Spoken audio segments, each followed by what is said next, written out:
You asked for this. That's what I was thinking. Like, when's the last time I saw you? I don't actually How's know. this going to go? Because you don't let me get away with much. I don't You're you're stubborn as fuck.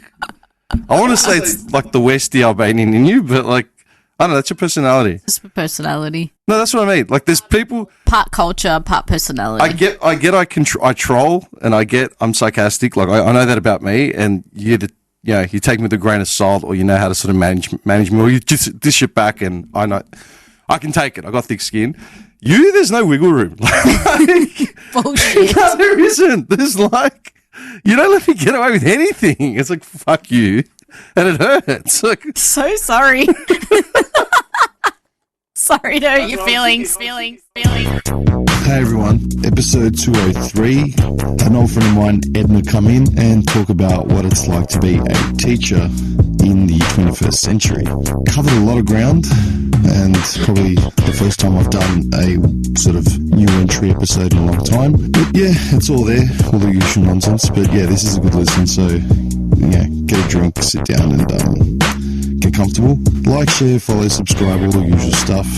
Don't know how many more I've got for the rest of the year, but yeah, I'm going to try and get a few out done before we wrap up. And yeah, enjoy.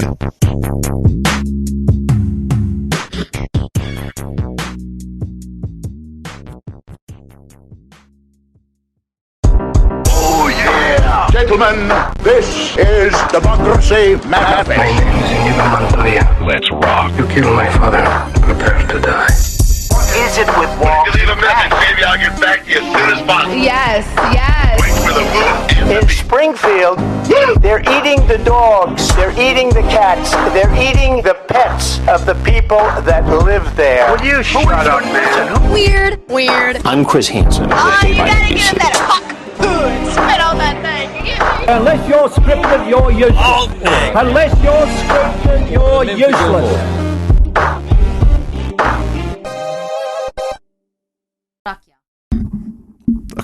Okay, so I mean, you're an honorary Greek anyway, so I need a snack. You want one? thanks for offering. Okay, Thanks. so Guluria is the is one, Guluria is multiple, Gulurakia are like the derivative Is it like baby term. Oh, I was going to say, is it like a cute way of Yeah, saying the cute it? way. Oh, fuck. I always thought it was Gorakya. Yeah. Like Goritsi No wonder is people look at me and they're like, what the fuck are you talking about? you always say Gulurakia. Yeah, always. You are such a loser. You are a Well, no one fucking educated me. You are a loser. That's like what your grandmother would say. It's like, there's no faskuluraki. It's like they're talking to a toddler. Yeah. Yeah. What's wrong with you? I don't know. A lot. A fucking lot. I mean, you've come to my house for Easter like years ago. I'm sure my mum would have offered them to you, but would she have ever said, do you want a kuluraki? No way. I have no idea. Oh, fuck, there's no sugar in this. It's too staunch when there's Did no you put sugar. sugar in mine? No. No, that's You fine. didn't ask for any. No, I didn't. I was thinking about it and I was like, do I ask for metrio? I'm like, too late. I'm fucking already on the road. For someone that said that Greeks were fake Albanians, Albanians are fake Greeks. Yeah, you're the one that said it the other day. It's because my dad drills it in my brain. What? The Greeks are fake Albanians? Yeah. How? I don't know. He has no. Where's his where's his metric for? He has no merit. He has no grounds. He just thinks every celebrity that says they're Greek, he's like, How? I don't know. But the Greek Empire spanned like across like a third of the modern world. Bro, the I don't Albanian know. Empire was like literally. Maybe you need to bring him in and you can have that fucking discussion. He has no sources, no references. He just makes shit up. It's really funny. We're like, okay, Dad, sick. How old's your dad? 70. When did he come here? 78. So he was what, 70? So how old was he when he came here? Like mid-20s or something, early 20s. Yeah, he was born in 55. So. Yeah. All right. So 78. No, he would have been older. My dad was born in 54 and he came here when he was 16, 17 in 69. Yeah, so Yeah. yeah, Dad was early 20s. Yeah. It's still. I try to put it in the context, when I talk to like the old wogs. Mm. It's like, okay, the metric is basically how old were they when they left, wherever they came from, and how they were raised. So were they raised in a village or in a city, and how much education did they get there? And then when they came here, what work did they go into, and did they chase further education here?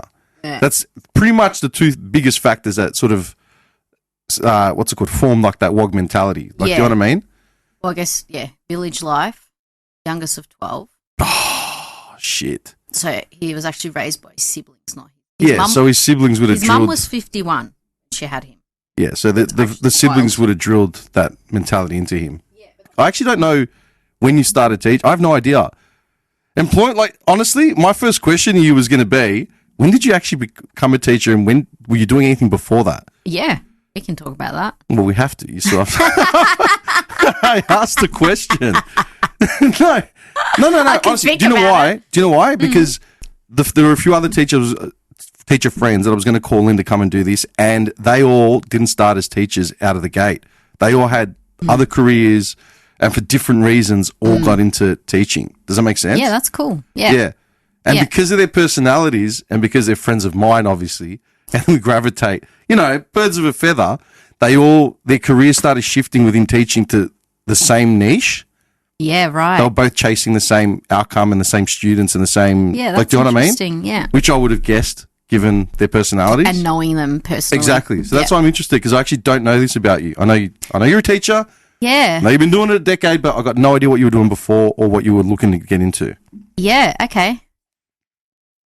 Yeah, go. Scene. Okay, I'm thinking. Okay. And scene. And go. Cut. No, jokes. I'm just trying to think. I guess after high school, I didn't do so well, so I couldn't get into uni. And I never thought about, or when I was a teenager and everyone's like, oh, what do you want to do? It's like, I don't know. I actually didn't know what I wanted to do. I knew that I wanted to do my Bachelor of Arts. Why arts? But I don't know, because sociology, anthropology hang on. interested me. The Bachelor of Arts, arts media, arts psych, arts commerce was like the... Rip me apart, I want to go to uni, but I'm not exactly an intellect, and I don't know what I want to do. I'm really not an intellect. No, but this is I remember back in... Because, look, man, we're in 25, yeah? So, like, what year did you graduate? Like, would have been... High school? Yeah. 2003? Yeah, you're the same age as me. I finished in 2002. I'm younger than you, thank you. By like 1 year, maybe 2. I don't know. Are you 85? 84. Yeah, I'm 86, so thank you very much. I don't care. All right. But I do. Saying, anyway, go. I'm just saying. Generational wise. Back then, all right, when no one knew what they wanted to do at uni, but they wanted to sound smart. Yeah. They picked an arts commerce, arts marketing, arts Correct. whatever. So what were you looking to do with your arts? I had no idea. So I actually didn't get into uni straight away, and that was actually a good thing. And so, because I was really dumb. You weren't dumb. I just didn't apply myself. Yeah, I didn't either. And we moved a lot, and then I ended up, I started high school in the West, and I ended up here in the Southeast. Really? To finish my high school. Yeah, this was before I even met you and your family. And so my parents moved to this side of town. My parents didn't really care about schooling. They never went to parent-teacher interviews, whatever. Anyway, long story short. Tried a few different schools around the neighbourhood and didn't do so well. Got kicked out, and I ended up at one school. Hang on, why didn't you do well? Well, technically I'd failed year 10. And on attendance? Or... No, I just didn't do any work. Do you know why? I mean, okay, look at this way. I almost failed year 11. It was halfway point, and the coordinator was a strict guy, but he had some empathy in him, right? And he pulled me aside and he's like, listen, I'll be honest, like most of the teachers that you have all want you to leave and they don't think you're going to finish. I was at like 50 or 60% attendance record. Yeah. Like I just wasn't going. Yeah. And I said, go fuck yourself. I'm not going anywhere. Watch me finish. And I did. And my graduating class was like a third passed, a third turned up, and the other third was like expelled or in jail. Like it was ridiculous. Yeah. But I look back now and I understand exactly why. I mean, my parents were starting to go through their separation. Like when I was in year 10, 11 was fever pitch. I was getting bullied, isolated. Like it was everything. Pretty much. Do you know what I mean? All the factors were there. Yeah. The signs were there. Yeah. Very much similar. I guess my parents moved a lot. Like I said, we mainly grew up in the West. And then they decided, in year 10, I guess year 9 and year 10, that's when I started like going out, like not going out, like hanging out, getting drunk with my friends at like the age of 14, 15 in the streets of, you know, in the neighborhood, nothing too serious. My sister had a license because she's older, and so that was great. So I could get alcohol, I could get lifts. You know, we'd had to lie because Dad was super strict on us. We had to always say that we were together when we weren't. Fake doing like 3-way chats just to make sure, like, you know, yeah, we're together. We're here. Come up with the master plan. Anyway, my parents didn't actually care about school, even though they were like, when you finish, you need to be a doctor, you need to be a lawyer. It's standard like standard wog mentality. Yep, sick. Not even interested in that shit. Yeah, so essentially they thought if we move to the other side of town, start fresh, you won't have any friends there, you won't have any, I guess, bad influences around you for both me and my sister because we were, you know, rebels. Not really. We'll be fine. And we'll send the boys to the grammar schools there and, you know, but it wasn't that easy. Like we moved and I was like, 16, 17, finished year 10. Well, didn't finish because I didn't care about it because my parents didn't care. So I was like, why should I give a shit? They want to move anyway, so I'll give up. So we moved to this side of town and then Mum frantically tried to get me into different schools. I was like, girls' grammar. I was like, I'm not going there. And I purposely was like a real bitch in the interviews. They were just like, why do you want to come here? I'm like, I do not want to fucking come here. And Mum's just like, you're going to be the death of me, child. My sister, by then, she already finished school, so it wasn't an issue for her. It was more me because the boys were still in primary. So we tried grammar, girls. I don't know how many. So you went through like the who's of all the private school and grammar schools. Mum even took me to. It was so funny. It was on Beach Road. It was like this private school, but it was actually a boys' school. She didn't know that it was a boys' school. So Beach Road, you got I think St. Bede's is further up. St. Bede's? Must have been St. Bede's, and we went there and we went for like a tour. And she's like, "Yep, I want my daughter here." And the guy's like, "The boys would really love it. However, this is an all boys school." Like, no idea, right? So it was hilarious. And then hang on, before you kept sort of going, if your parents didn't value school but wanted you to be a doctor, how? I don't know. I don't understand their own reasoning. Anyway, after numerous accounts of trying to work out what school's going to take me, because they were like, well, if we take you, you have to repeat year 10, I ended up and by then the school year had already started.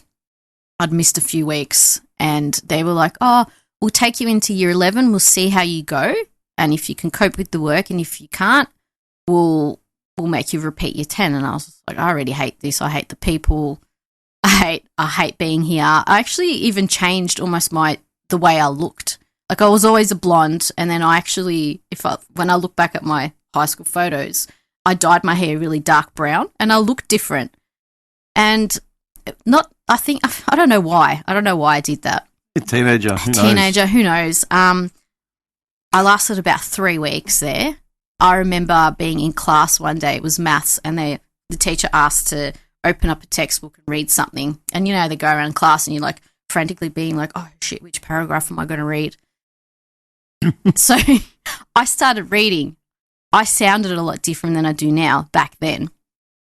And so baritone, Barry White voice in the beginning. Probably more of an ethnic accent than I do now. And when I started reading, everyone, like most of the people in class are just like, where is she from? I can go back to the West, you fucking scum. And I was like, okay. Is that what people think about me? Because I didn't have friends. And that was the goal of my parents, to be like, you can't have friends. You need to sit down and study hard and Yeah, because whatever. if you hate going to school, like Yeah. you're gonna definitely study. I'm gonna really fucking work hard.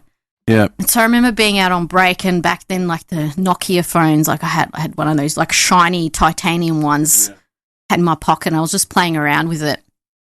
And one of the girls, someone was just like, "Oh, go back to the West, you fucking scum!" And it's like, "Yeah, all right, come here and say it." And when she came closer, I was like, "Yeah, come on," And I went to go and punch her in the face.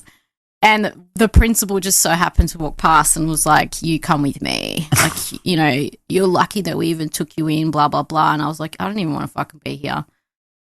And essentially, yeah. So this is obviously, I was 16, actually. 16. Connecting some dots.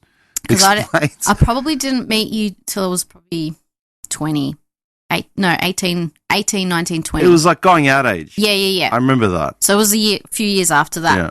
So, yeah, and then I had a meeting with my mum. My mum's, like, so disappointed in me and crying in the office. I was like, just don't give a fuck. And they were just like, the only school that will take you is college because they're more alternative, and they pretty much accept all the dropouts from every other place. That was like my school, man. My school was like the last line of education for the Southeast. Yeah. You got booted out of like Greek Ortho, if you got booted out of Monash, you got booted out of all the local shit. Like, that's where you ended up. That's where you ended up. And so... But, like, from where we were living, it was a 20-minute drive. So Mum had to dedicate herself to drive me. I worked out public transport pretty quickly anyway, and I wagged most of the time anyway, because I'd catch a train and I'd be just like, I'm just going to go to Taylor's Lakes and find my friends and hang out with them and come back. But I actually did all right, and it was, I guess, allowed me to experiment with art in particular, and it was more like there was no uniform. The teachers, like, you call them by their first name. Like, everyone was from everywhere, and I made friends because, Do you remember high school, like the last 3 years? Like year 10, year 11, 12? Yeah, do you actually remember it? Bits and pieces, not much of it. I don't remember shit. I remember just taking my Walkman and listening to music a lot of the time. I spent...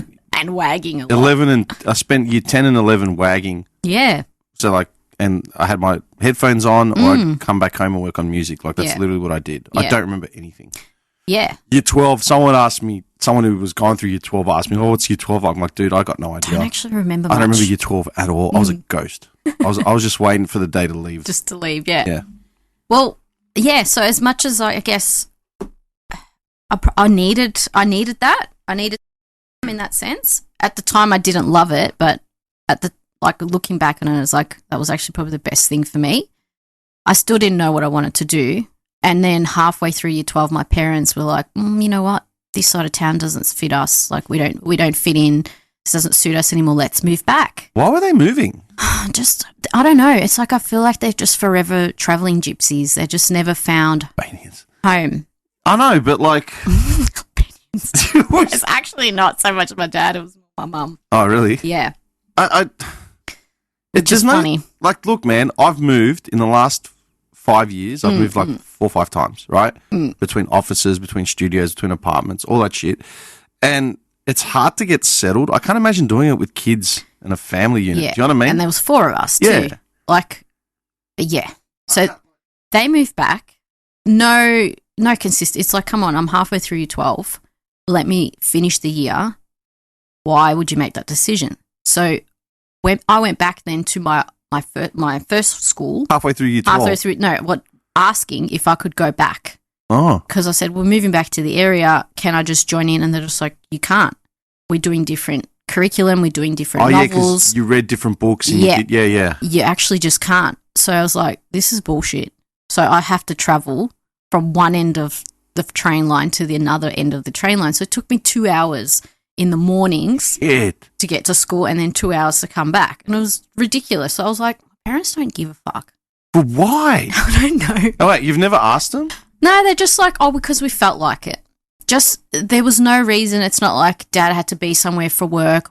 Or it was just like, they just felt like it. And they've been like that our whole lives though. So it's not unusual for us kids to have changed school so many times and have... Hang on.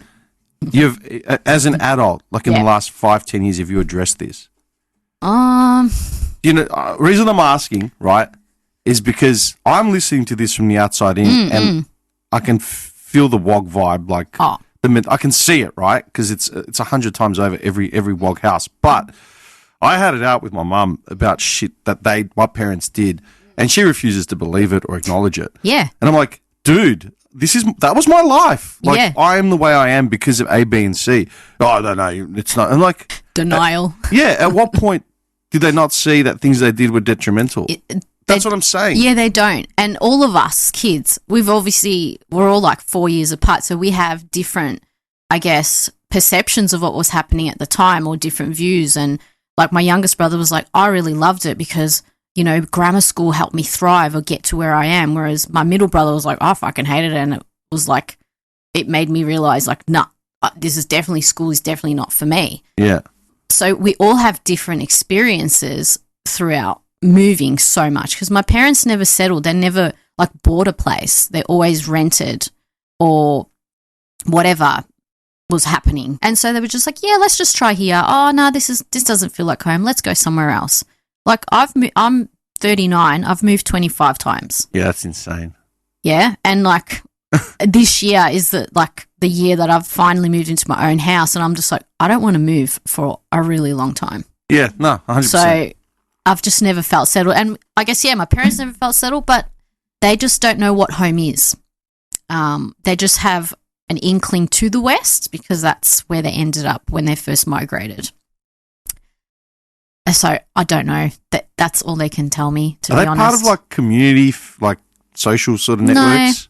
They stick to themselves? Yeah, because they don't have other family here. They didn't need family, man. My parents didn't have family. My parents, when they came here, my dad had an auntie and my mum had her sister. Yeah. That was it. Yeah. And like one random cousin. Yeah. But how the fuck have I known you for 20 years? Because they just fucking adopt everyone. Correct. And they build that network. Yeah. You know what I mean? No, it wasn't really community. I guess when we were younger, we were probably more involved with, like, Dad had a cousin that he came to Australia with. Yeah. And we hung out with them a lot, and we'd go to like the Albanian festivals every year and be involved in that. And Mum had her parents here, but apart from that, it wasn't. Don't know. Yeah, I mean, bizarre. you're moving 25 times. Shit. 25 times. Yeah, so that's fucked. We've never felt settled, and so obviously after high school, it's like, well, I'm so erratic. I didn't do well. My ATAR score was like 38. Like, who knows? I seriously don't think mine was much better than that. It was I knew I was an intelligent kid, but because I was ostracized and the circumstances bullied, all around that shit, you, I just didn't care. Yeah. All my energy went into music just because that was my outlet. Yeah, that was your outlet. Yeah. That was it. Okay, so shit into score. Shit into score. I remember meeting with the careers teacher. Oh, fuck. And they were just like, oh, the best you can do is like become a fucking librarian. It's like boring. I don't want to do that. And then I always, in my head, was always like, I want to do a Bachelor of Arts. I don't know why. It was just something to do with, there was an inkling to it.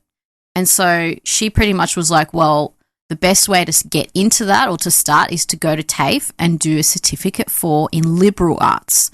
And then you can apply after that to go into Bachelor of Arts because it's really similar. I was like, okay. Sure. So that's essentially what I did the following year. And that's actually how I met your sister because we were both doing that same course. Huh. Random. Okay. Never knew that today. Yeah. Probably will never remember it. Yeah. So I guess that's how that relationship then started. But and then after that year, I thought, I'm going to apply to go to uni. And I had a neighbour at the time when I was living in Tellers Lakes that was working in like import-export in Tulla. And she's like, do you want like a job? And I was like, I don't actually know what I want. Like, I don't want to go to uni, but I don't know if I'm ready yet. And she's like, you can just like do something casually. Like, it's just we need someone to do the filing at our place. And I was like, okay, I love doing organizational shit. Happy to do it. So they hired me for a little bit to clean up like their filing room because back then nothing was digital. Yeah, paper, man. Everything was paper, and I loved it. Like, I loved the shit out of it. And I was so efficient and so good that they were just like, do you want a job? Like, we don't have a job, but we're going to make one up for you. And I was like, okay, like what? Because I've got no idea. like what you even do. And they were like, oh, they were talking about vessels, and I was like a vessel, like a vase? Like, what do you mean? Like, it's literally like ships. And I was like, okay. They're like, yeah, we're going to make you like a customs declaration officer or some shit like that. And I was like, I don't know what that is, but whatever. Fine. So it was essentially just like data input for shipping imports. And then I had to be like a document runner to go to like the customs building, and like back then, again, nothing was like digital where you scan things and people just do an electric stamp. I was going to say that what you're describing is what I've done like in the last 5 years. I mean, I haven't seen you. So, yeah. I was doing importing, exporting. How funny. Custom, just all the vets certificates, and I'm doing them from like overseas, Bulgaria, Greece. It's crazy. Custom agents, duties, quotas, But that I never once left my bedroom. Yeah, I'm just punching. I had to go to work emails to do and like stamps. Yeah, that's so mad. I actually did that, and I did that for like 4 years. Really? Yeah, that was like my first full-time job. And look, I made the best of friends with the people that were there, but there was always something in me that was like, this is not what I want. And they actually they were like, we're going to send you to school so you can do your brokering course. And I was like, I don't want to be a broker. And I tried it. Like, they sent me to RMIT, they were paid for everything, and I tried it for a month, and I was like, I hate this. This is not me. I don't do numbers. Like, I don't actually care about this. And I remember I had lots of like annual leave, and there was a course that I wanted to do, just like it was like an afternoon course, and it was like in children's services. So I thought I just want to try it. Like, if that's, I knew I wanted to kind of work with kids. I just didn't know where to start. So I did this course, I don't know, it was like a year while I was still working in children's services. So hang on, wait. You did your liberal arts thing? Yeah. And then went straight into work? Straight into work. Okay. And then while I was working, I think it was maybe my third year in, that I was like an inkling of I can't do this for the rest of my life. Yeah. Applied to do this afternoon course in children's services, which is like childcare. And I was like, oh, I actually don't want to do childcare. And then after that course, the same course provider was offering a diploma in either children's services or a diploma in counselling and community welfare work. And I thought, I'll do that. So I did that on the side, realising that I actually need counselling myself. So then I was like, I don't want to be a counsellor, and I don't want to work in childcare. I love how you did the WOG thing. I'm like, I need counselling. I'm not going to get counselling. Yeah. I know. I need fucking help. I'm not ready. I'm not going to get help, but yeah, no. Anyway. Words. And then it was literally, I was sitting at my desk one day and I was just looking at university options for Bachelor of Arts. And at the time, I was already like 23. So I was like, I'm already a mature age student. I don't need an ATAR score anymore. And I just sat there and I applied for mid-year intake for Bachelor of Arts at Melbourne Uni. It was like a week before I was supposed to start. And I didn't think I'd get in. I didn't think anything of it. I just thought, I'm just going to try. And literally the next day, they're like, yep, you're accepted. Come in for open day. And I was like, shit, how am I going to tell my boss that I'm going to like start uni next week, like full time? And I remember like being so nervous and sat there and I was like, look, and I cried. And I was like, I'm so sorry. Like, this is not for me.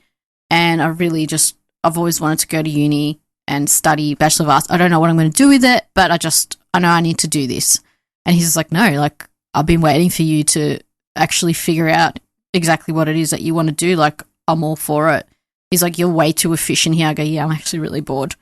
And he's like, yeah, like, he goes, if you need work, you can come back at any time, but like, it's so interesting, man, because like I had the same thing when I was 20, just before I turned 21, and I wanted to go back to audio engineering. I wanted to do audio engineering, and I was so shitting myself, like, how was I going to tell my boss? Yeah. And I wasn't even leaving full time. I was going to be starting full time, but I was still going to be trying to get about 20, 25 hours of work. And I remember walking into his office, and this bloke passed away this year, actually, man. He was in his 80s.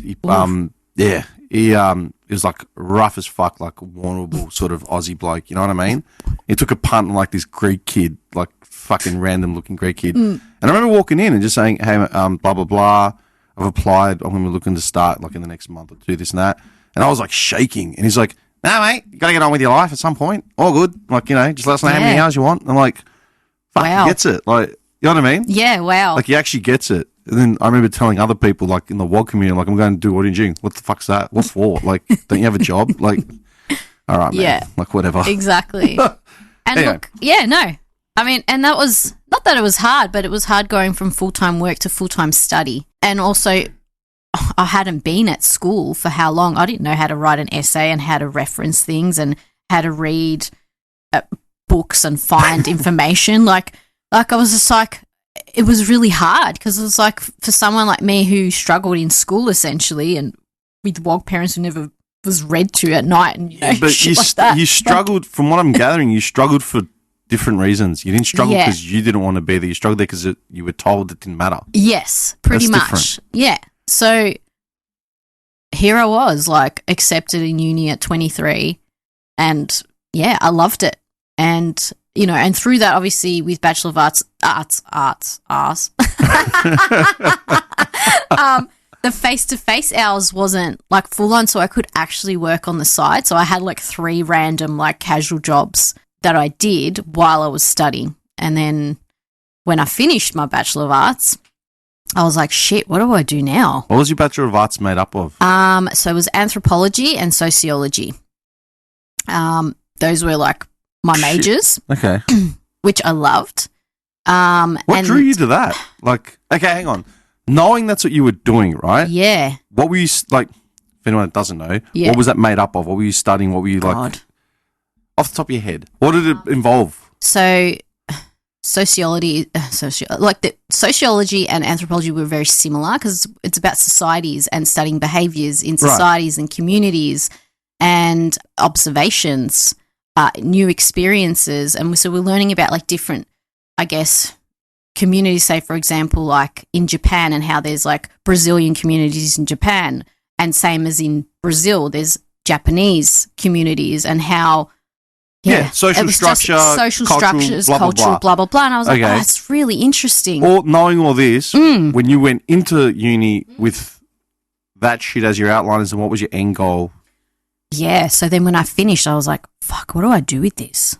I need a Because like job. I need a job, but like, what's the job that I can do that like I knew I wanted to work with people or help with people or do like while I was at uni, I did volunteer work. I went to like South Africa and worked at an orphanage and I was like, I really love this type of stuff. Like, is that what I get into? Like work with communities? Okay. Like, Question. yeah. Volunteering in South Africa at an orphanage.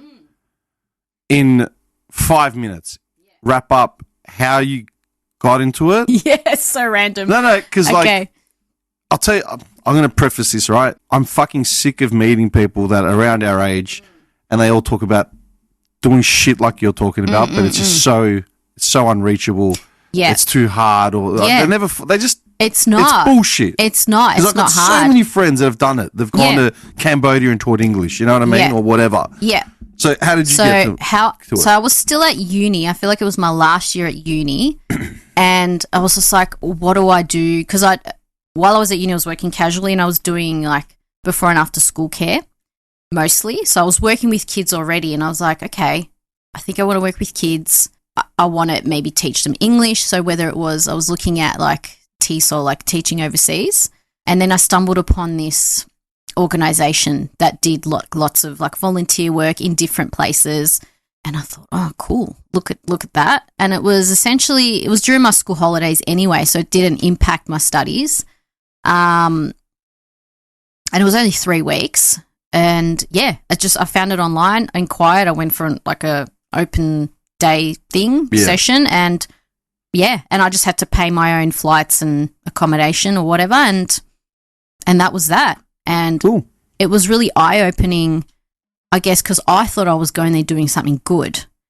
And when I got there and I met with locals, because there were people from all over the world, and this one girl, she was from Sweden, and she'd done it a few times. She had made friends with some of the locals, and then we ended up hanging out in Cape Town together, and she showed me around. I met her friends and so forth, and the locals were like, you think you guys are coming here and doing good? And it's like, yeah, absolutely. They're like, well, what you're actually doing is you're coming in here, you're creating these relationships with these kids and these attachments, and you're only here for 2-3 weeks at a time, and then you're fucking off and you're never coming back again. Like, think about how that impacts them. And I was like, holy shit, I never thought about that. Yeah. I thought about my needs and how that made me feel and not them. So that was quite like, holy crap, like that really sat with me. And then 6 months later, when I finished my Bachelor of Arts, I was like, with the Bachelor of Arts at Melbourne Uni, you could do like breadth subjects, and so that meant like you could choose subjects from other fields that you can trial to see whether you like it. And I chose like education subjects. And so naturally then I was like, you know what, I might just apply to do like a graduate certificate in teaching. Was it after South Africa when you started thinking about doing teaching? Yeah. Okay. Yeah. I feel like I always had that inkling towards teaching, but I could never pinpoint it, if that makes sense. Yeah, no, everything was hovering you around it. You just hadn't nailed it down yet. Yeah. Okay. And so then I did my teaching for a year. Oh, not even. It was like a 6 months degree. And then I got work straight away as a casual teacher. And then from doing casual teaching for like 2 months, that one particular school was like, do you want a job? And I was like, okay, sure. And I taught prep because I'm a primary school teacher. That's it. Like, I'm not trained to teach any higher than that. So I taught, grade preps for my first year, and I was like, holy crap, what the hell is this? This is insane. I don't know if I want this. Insane. Yeah, it was so hard. What was hard? So hard. The school it was a mainstream school, but they were trialing like new way of teaching, I guess you could say, which was, it was open plan teaching. So there was like four grade prep classes. So there was 80 kids in like one big space. There was 4 teachers, and you'd break off, like you'd sit together and then you'd break off into different spaces. Hang on, man. And come back. 80 kids in one big space. Yeah. That just looks like an assembly and kids screaming until like the principal comes in and everyone shits themselves. No, I'm serious. Yeah. That's a hen house. It was, and the thing is, there was such an influx of preps that year, or enrollments in the area that I was working in, that there wasn't actually space. So I was working in like a hallway, essentially, at the end of this hallway. So then there was like breakout spaces of classrooms. Was it a private school or public school? No, public school. But how does that work? I don't know. It did though. And then the kids would break up into different groups depending on what their needs were or their learning, whatever. And so, like, it was an eye-opener, and I thought, this is really cool being part of this, but this is a lot. And the whole time that I was, I guess, working, obviously I had a relationship, and I knew that I wanted the next year off so that I could get married, and so I could travel the world and whatever. And so after that year of teaching, I was like, I quit. I'm out. This is. Thanks. I just need a break. I just need a gap year. 1 year of employment. I'm done. I know. Yeah. And look, in that year that I took off, I got married, I travelled, but I also studied to be an art therapist. The hell's art therapist? It's like counselling. Forgive my ignorance. It's so fine. It's kind of like counselling, but it's without the talk therapy, and it's just done through art. So you kind of just sit there with people or kids or adults, or you can do it one-on-one, you could do it as a group. Yeah, and it's more just about tapping into the subconscious. Oh, okay, so it's using art and things as like the medium. Yeah, like something creative. Yeah. It's a creative process. Whatever, yeah. But just as a therapeutic Correct. form. Okay. And it doesn't, that I understand. Doesn't have to be like sitting there painting, and you don't have to be You're an using artist. fancy book terms. I got no idea. Oh, I'm sorry. But it could be through movement, it could be through sound, it could be through clay, it could be, anything. So I studied that thinking, how can I apply this into teaching? Or how can I apply a therapeutic lens into the students that I'm working with? Again, the therapy elements there. Yes. Probably need therapy. Not going to get therapy. I need therapy, 100%. So then the following year, I just thought, I'm just going to continue, because to keep up with your teaching registration, you have to do like 20 days of work a year. So I thought, I'm not going to lose or miss out on my teaching, keeping my teaching. So your ongoing professional development, you Correct. still need to do at least 20 days. Yeah. So I kept that up, and I was what's just that? doing 3 weeks? That's basically a term. Yeah, basically. Thanks. I see where this is going. Go fuck yourself. So yeah, and I'm not wrong. Okay, all right. I ended up picking up just casual work again at lots of different schools. Yep. And that was a great way to see what other schools were like before I kind of was like, oh, is this what I want to do, or completely get out of it? And you were what, a year out of? You'd done a year of sort of full-time teaching. Yeah. And this was the gap year Yeah. where you were doing everything else. In 29 I was. You know what's nuts? 10 years ago. I know teachers that have been teaching for 30 years and had never taught at any, like, more than one school. Oh, nah. You know what I mean? And it's good that you were getting that eye-opener early. Lots of different suburbs, lots of different areas, different types of schools. I even worked in a bilingual school, so I worked at a German-English school, and I thought, oh, this is great. I can apply my German, you know?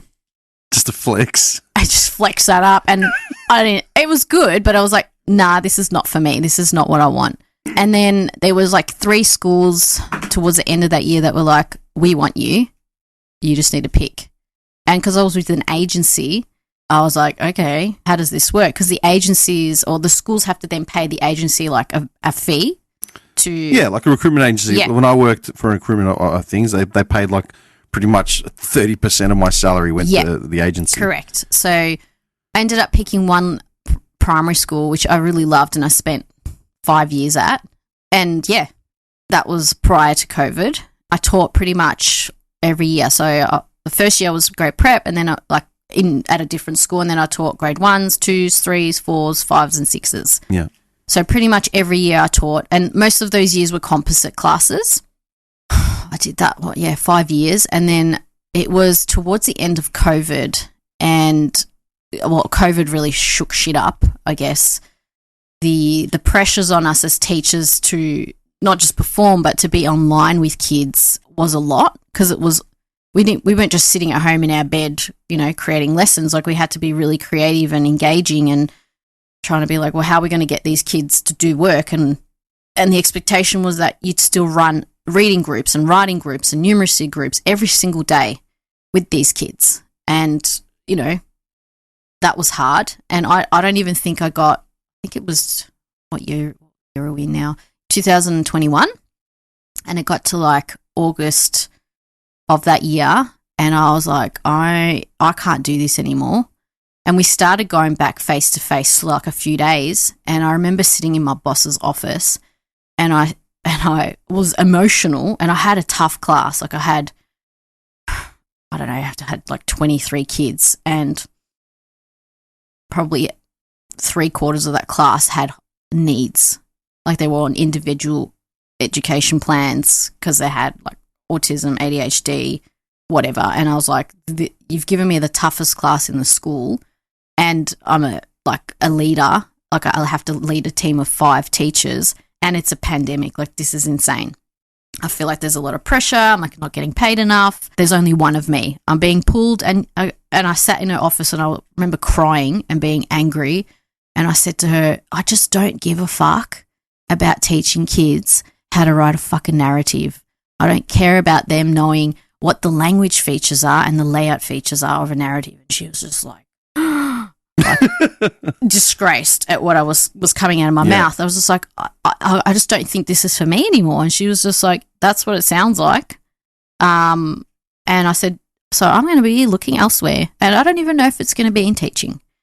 And I didn't even know what I was looking for, to be honest. I just knew I wanted to change. If they paid you more, would you have stayed? No. Okay. No. So at that time, or at that stage, I was like, nah, nothing's gonna, like, and it wasn't the kids, it wasn't the families, it wasn't stuff. Like, I loved it. That was my home, and I thought I'd be there for a really long time. But I knew that there was something missing for me. Mm-hmm. And I didn't get a chance to apply all my art therapy stuff. Like, my boss allowed me to do like mindful art classes during lunchtimes, like lunchtime clubs, but it wasn't what I was really looking for. And I felt bounded, I guess, or binded. I don't know what the word, bound. Bound is the word. Thank you. Thanks. By what the education department, I guess, they have their own agendas, you know, like that we have to meet Yeah. certain academic blah, blah, blah, NAPLAN results. I'm like, I don't give a fuck about that. These kids aren't well mentally. How are they going to come in the, you know, do anything? Like, they're not ready to learn. So if we're not catering to their emotional needs, then, and they're not regulated, why would they give a shit? Hang on. So that school that you were at with that was full of like a hard class. Was it just luck of the draw that you just happened to have all these kids with IDs and stuff? Or was the school They were a strategic. special needs school? No, it wasn't a special needs school. It was a normal primary school Yeah. in a nice little old town. And they just thought, oh, she's been here for a few years. She's a leader or team leader. She's got this. So they just lumped them all. Yeah. Oh, yeah, that sucks. And that was hard. Why would they do that? I don't know. Just test. But you know what? I'm glad they did. Yeah. Because then it pushed me out. But then the not thing in you've a bad way. I mean, how many kids would be in the class? What percentage would you say were special needs or, you know, Had autism. yeah, or like had their individual plan? I reckon there was at least. Percentage, like 50%, 30%? Yeah, 50%. Okay, that's like a lot of pressure. Yeah. Because then you're catering, like you're splitting the class up and you're changing everything halfway through. And not just that, but yeah, you have to differentiate. But that's what I'm saying. Logistically, it makes no sense. Yeah. Why wouldn't you just scatter them? Insane. So it's like instead of one person having 10, it's like one person has 2. Mm-hmm. You guys, you're doing that. Yeah. That's crazy. It was hard. And so then I was like, I don't really want to do this. Anyway, took me a couple months and I don't know what I was even looking for, but I started typing in a recruitment online for department teachers. I just started typing in like well-being, art therapy, holistic views, or I don't even know what the fuck I was looking for. I love how you're one of the most irritable people I know. Yeah. And here I am talking about therapy. Anything sets you off. Shut up. What's that sound? It's the train. Like, it's a train going by. It's the caffeine. It's a bird landing on the roof Thanks tiles. a lot. Thanks. You clearly know me so well. And I thought it's like, so holistic therapy. So this is what we all need. We are missing this in society. Seriously. Anyway. I feel like it's all a facade, like 20 years of knowing it's all bullshit. Completely nah. Living my authentic self. Yeah.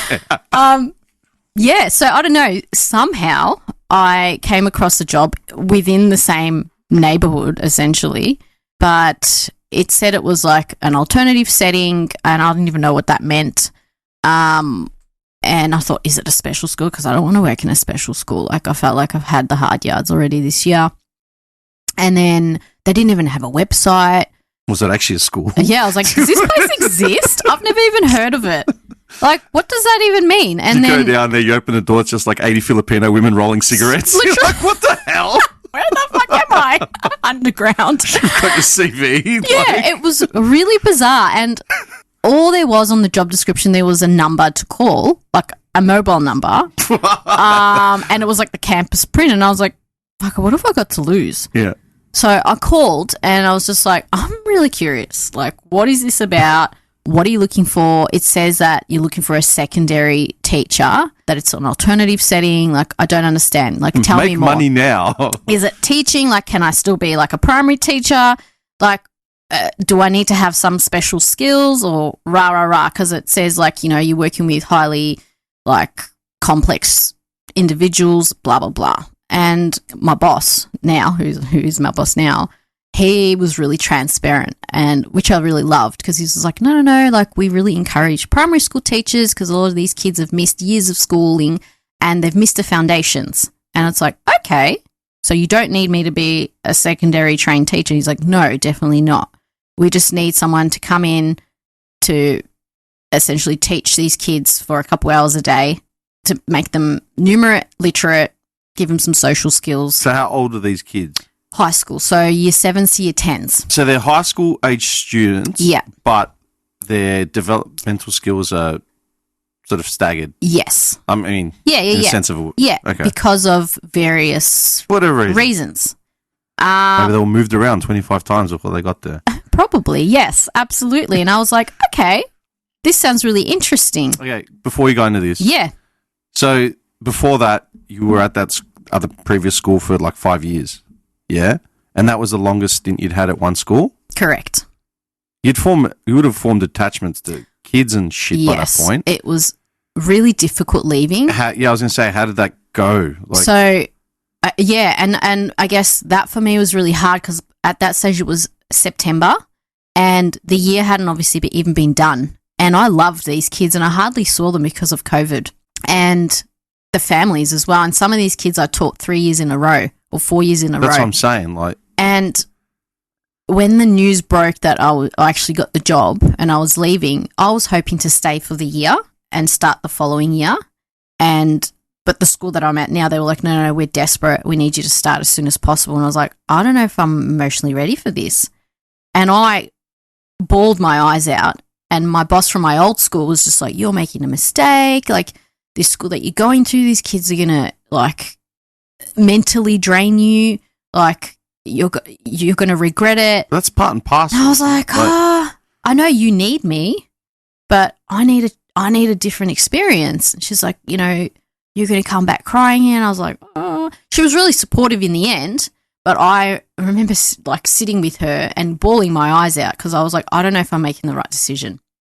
And in the end, it was actually just going to be 1 year, a maternity leave cover.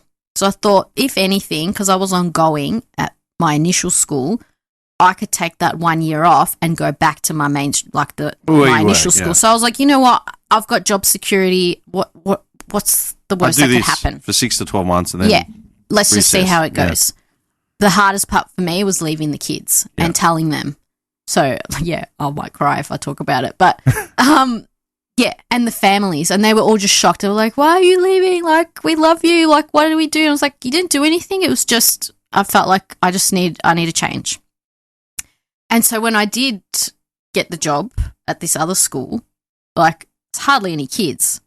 There's maybe 30 kids in the whole school. There was 3 teachers, face-to-face teachers, and then there was 2 or 3 teachers that worked with kids online only.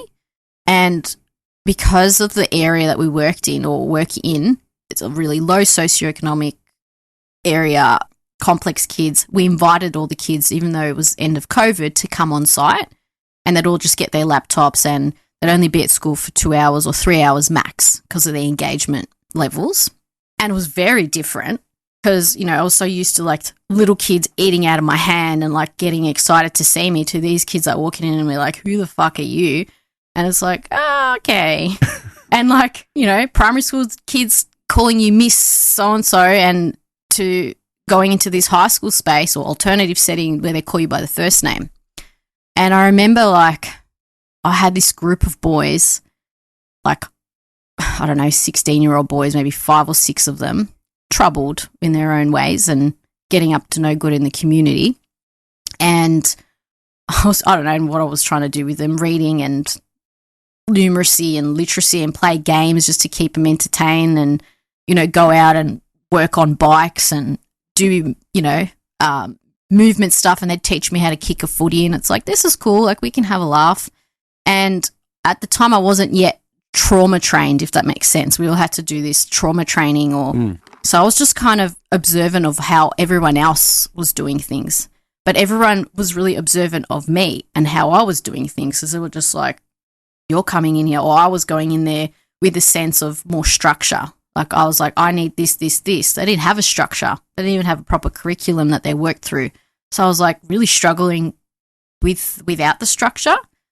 And I remember I was only a few weeks in, and one boy, he was really, he was on and off. He didn't come to school much. And a lot of these kids obviously rely on drugs and alcohol to numb their own pain and whatnot. And I don't know what I'd said, and he made a comment about I just want to go home and go and smoke bongs or something. And I was like, well, I wouldn't know anything about that. And what I said must have triggered him somewhat, and he's just like, what the fuck are you talking about, you privileged slut? And I was just like, what the fuck? And at the time, I was shocked, and I tried to just carry on, and I looked at my aide in the room, and I was just about to fucking cry, because I was like, what did I say that was so bad? Yeah. And he got up and he stormed out and left, and I was just like, okay, let's just carry on for the next 20 minutes. And after the kids had left, I sat there and I bawled my eyes out. And my boss, I remember him coming up to me and he's like, "Are you okay? Like, what's happened?" And I was like, "This kid just called me a privileged slut." And I don't know how to take that, like, because it's not like, I don't know if I was inducted properly or there was no, like, structures or policies or who do you tell this to? How do you follow that up? Yeah, the debrief. Who cares? Yeah, there was none of that. So, or that I knew of that happened. So I was, like, shocked that people get, or teachers get treated like that, and you just have to carry on. And Seriously, so you should have come to my school for like a week. You would have seen it all, man. yeah, and so obviously then from that, like, that doesn't faze me now, but because it was all about building relationships with kids, and that's what you learn really quickly. Yeah, because that was already September, October, November. These kids They're done with the year, like done with the year, and it was then you're then a moving fresh on. face trying to like spice it up or like Correct. shake it. It's like, Yeah, dude, we're not correct. doing this shit. So it took me a few months, but then when the new year kind of started, I was like, nah, this is like new kids come in, new classes, and so forth. Yeah. So I started really loving it because I was like, this is actually less work. Like, coming from primary school where the demands were super duper high, and it was more the academic demands, and meetings with parents and meeting certain goals and blah blah blah. Whereas the school that I was at was like, there is no progression points. We don't care if kids are like, yeah, they might be in year 9, but their reading levels at a year 4. It's not about that. It was more, if they show up, they walk through these doors, that's a win. So my perception started changing in a sense, and I was like, I become, I guess, more relaxed in the environment, and kids gravitated to me, and I had, built really strong relationships with the boys and the girls that walk through the door. So, yeah, I mean, I've been there now for 4 years, which is crazy, and I've developed, like, I'm now a leading teacher, this year. Could you ever go back to a more structured school? No. That's just like traditional sense? No way. Why? After a year, because I thought my contract was supposed to be up, the person on maternity leave was coming back, and I was kind of torn because I was like, well, what do I do? Like, I'm really loving it here, but I need to go back to my old school. And within that same week, one of the other teachers at the school that I'm at now, he just quit. He was like, I'm done here. I'm getting abused. I'm getting bullied by these kids. I'm getting treated like shit. Like, I'm out. So that opened up his position. And then I was really torn because my first boss from my old school was like, you can come back. We can do like a dual role where you can come back to our school, teach art for three days a week because we know you want to, incorporate art in your practice. And I was like, oh, that's pretty cool. And then the school that I'm at now, like, yeah, and we could use you for 2 days. So you could work at both. And I was like, okay, I'll do that. And I was getting ready to do all the paperwork, and I was like, this is awesome. I get to work with both primary, I get to work with high school kids, and I get the best of both worlds. And then I don't know how it happened. It happened so quickly within days. And then in the end, it was like, you know what? I have to just choose one. And I ended up choosing to stay where I was because I was like, I cannot go back to a mainstream school and be operating at 110% constantly and working towards academic shit that I don't care about. I want to work with these kids that are struggling. With this school that you're at now, is there a traditional setup of like parent involvement, parent teacher interviews? Like, because I'd assume there wouldn't be. There is the most responsive. They're parents. not responsive. Yeah. So there's the opportunity to have connection, but again, these parents, like the kids obviously come from complex backgrounds, and it stems from parents and the cycles of trauma that parents don't even know what fucking day it is sometimes, and you'll call them like, who the fuck are you? I'm calling from here. Oh, who's that? What's that? Oh, yeah, I don't care if they go to school or not. Like, a lot of the parents are completely disconnected from their children's lives. So, yeah, we do have opportunities to create the connection, and not every student that comes to us, come from torn up drug, alcohol, whatever. Like, some of these kids just have high anxiety and depression and can't leave the house because they're just overwhelmed easily. Why do you reckon that is? Oh, fuck, it's a good question. No, like, I mean, think about it, right? I mean, we both grew up in the same gen, right? With effectively the same parents. Yeah. These things didn't exist. No, before the internet, before social media. I recognise now that I had trauma and depression going through most of, like, the tail end of primary school into high school, all of high school. Yeah. Like, I can see that now. I'm like, fuck, like, I should have, I needed help. Yeah.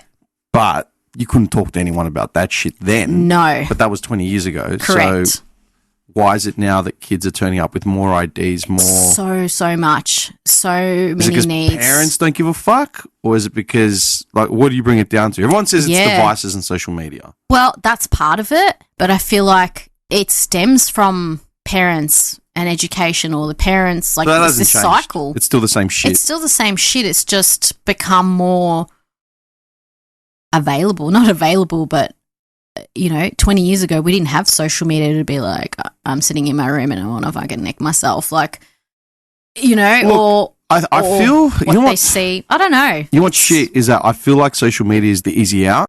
Everyone just blames social media. It's like, yeah, but your parents are on social media 24/7. Yeah. Like, what do you mean? Disconnected. Yeah. No one talks. I shut off Facey about 10 years ago, cold turkey, because I'm just like, I'd gone to work, came home in the Arvo, it was like a Sunday, and I sat down on my couch, I was exhausted, I pulled out my phone, and there's some argument blowing up on, like, Facey, like, not even between me, just other people, and I had, like... You start arguments with people. Yeah, no. Because I can totally see that. Fuck off. I just remember looking at it and just saying, I'm done. And I just literally logged off. And that was it. Never reactivated my Facey account ever again. I was like, oh, I'm like, dude, I don't need this noise, man. Like, I've got enough noise as it is. You know what I mean? Yeah. I feel like the Facey thing and the social media thing, our gen as parents palming it off onto their kids is like the lazy babysitting route. Yeah. Because I had internet. I mean, we're products of the internet, so we watched the internet come in. Yes. I was exposed to fucking shit I should never have seen at 13, 14 years old. I'm all right. Yeah, you know what I mean? right. I'm all right. I'm good. But are you? Fuck off. But that's what I mean. Like, I feel now like I think it's the lazy way out to say, oh, everyone has social media, you can't stop it. It's like, fuck off. You can monitor all that shit. You can lock it down. You can put filters on out of, like, you know what I mean? Yeah. So then how is it that all these kids are now turning out with IDs? And you can't just say, oh, it's social media. Are they just being labelled more? That's what I'm saying. Yeah. Is it I feel like every single student that works through our door has a label to them. But who's applying the label? The school, the parents, or... The doctors. That's what I'm saying. Like, where do you reckon... Society. I mean, have you seen in 10 years, right? I get that you've changed schools. Yeah. So you've sort of walked into the lion's den. Like, I get that. But at the same time, you've dealt with kids from prep to 6 to teenage. Do you reckon it's getting worse? Yes. Why? In your opinion, why? Yeah, why? I'm not asking, is God real? I'm just saying, like, you know what I mean? Like, you've seen these kids from every angle now. You've developed relationships beyond what parents would develop them. Do you know what I mean? Yeah. That's what I'm saying. Like, why do you think it is? Because if you say it's social media, it's like, all right. Man. It's not just that. Yeah. It's definitely access to information. Like, the only access we had to information was the fucking Encyclopedia Britannica's on the fucking shelf. You know what I mean? Do you remember the Encyclopedia Britannica on CD? Like, it was on the computers? 100% I do. Because that's how I used to do, like, my geography, like, copy paste projects and print. There's definitely more access to information, or like even now, like I just think about, well, if I've got a headache or I have a certain pain, I'm just gonna fucking Google it. Oh, Dr. Google's king. Exactly. And these kids have the same type of attitude. They come to school and I say to them, well, we're going to learn about how to do this today because you guys need to know how to write resumes and cover letters to get jobs. They're just like, well, I don't need your fucking help because I can Google it. So it's like, is our jobs then going to become redundant because these kids fucking know it all, or they can find all the information at their fucking fingertips, or their parents told them this, so that must be the fucking truth. So it's really hard. Yeah. And like, obviously I've seen such a change where I'm kind of getting towards the end. Like now I'm kind of thinking, fuck, do I even want to do this for another 20 years? I don't. Like, because it's changing so much that it's like, again, like my job feels like it's becoming redundant because these kids are literally a teacher is becoming redundant. How? Because we're not just teachers, like, you know, we're their psychologists, we're their youth workers, we're their fucking parents. You know, there's so many stories of kids that have come through my doors that, you know, you have to look at them when they're walking through, even before they walk into the room, and you can just see it in their face that they're going to break down and cry. And it's like, I need to deal with that before I deal with teaching you anything today. Yeah. So, like, you're their everything. You're their constant. So I feel like so many more people, not just kids, but us adults, people that are in the front lines, essentially, we need that mental health support. And again, like, where does it stem from? Why has it changed? Do you reckon the unions and like just the governing bodies, do you reckon they're mindful of what teachers are actually going through or not? Do you reckon it's gone to the wayside? Not necessarily. I feel like there's some awareness, but I feel like their focus, obviously they have an agenda that, you know, apparently we're the education state. Are we? Are we? I don't know. That's what it fucking says on the number plates. You know what I mean? Does it? Well, it used to. Yeah, absolutely. And it's like, but are we? Like, you know, the focus is on, you know, which school or which area has got the highest fucking NAPLAN results, and who gives a fuck about that? Like, what are we raising? Like, we're raising the next generation. And, you know, it's not about what results they get, but it's, you know, if we're raising the next generation and 70% of them have mental health issues, what is that saying? Like, how we're supporting that. You reckon you're at limit now? I mean, you've been there, what, 4 years, you said? Yeah. Do you reckon you're at burnout? I'm at burnout. Yeah, but hang on. Isn't that on you, though, to avoid burnout? Yeah, apparently. That's it. I'm not. Apparently it is. I'm not having a go at you. I'm just saying. Yeah. I mean, what do you do to debrief? Look, we do have supports at our school in particular. Hang on. Yeah. Don't fucking, what's it called? Don't sidestep. No, I'm not sidestepping. I know what you might have. I need a snack. Go have your snack. I know you might have supports. I'm saying, what do you choose to do? Because we've hit back to the whole, yeah, I might need therapy, but I don't need therapy. You need therapy. Mm-hmm. I have therapy. That's what I'm saying. You're hitting burnout. I get it, but we all get burnout. Like in every industry, every career, if you allow yourself to get burnout. Dude, I know. Okay, I walk around with 3 mobile phones and a tablet. That is me every day. And I'm juggling multiple. Why do you need 3? Because one's the one that you call me on, one's the one that my day customers call me on, and one's the one that my night customers call me on. All right? So I walk around with 3 phones and a tablet. I choose to do that because I'm stretched across multiple different industries, multiple forms of employment. It's all above board. Go fuck yourself. All right? Okay. It's all above board, but I'm just making the point. It's all legit. Yeah. Mm-hmm. And I started being mindful, like when I moved my office out of my house and into an external office, that was my first step of mindfulness, where it was like, can't do this anymore, can't keep working, coming home through the doors at 10:30 at night, and the first thing I'm doing is turning my computer on to keep working.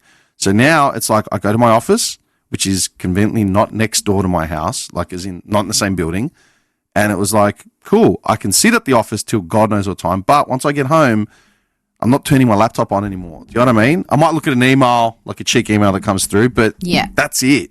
It's really making conscious decisions of switching off. Dude, I used to go to the gym like 10 years ago. I mean, you went to my place in Noble. Do you remember it? You know where you met me? Not. No. You were going to come down there, but you know what you did? You met me at Chatty. Actually, this is what I remember about you. I remember that. I remember this Chatty about you. or Chapel Street? No, Chatty. Okay. You were working in like the Monash area.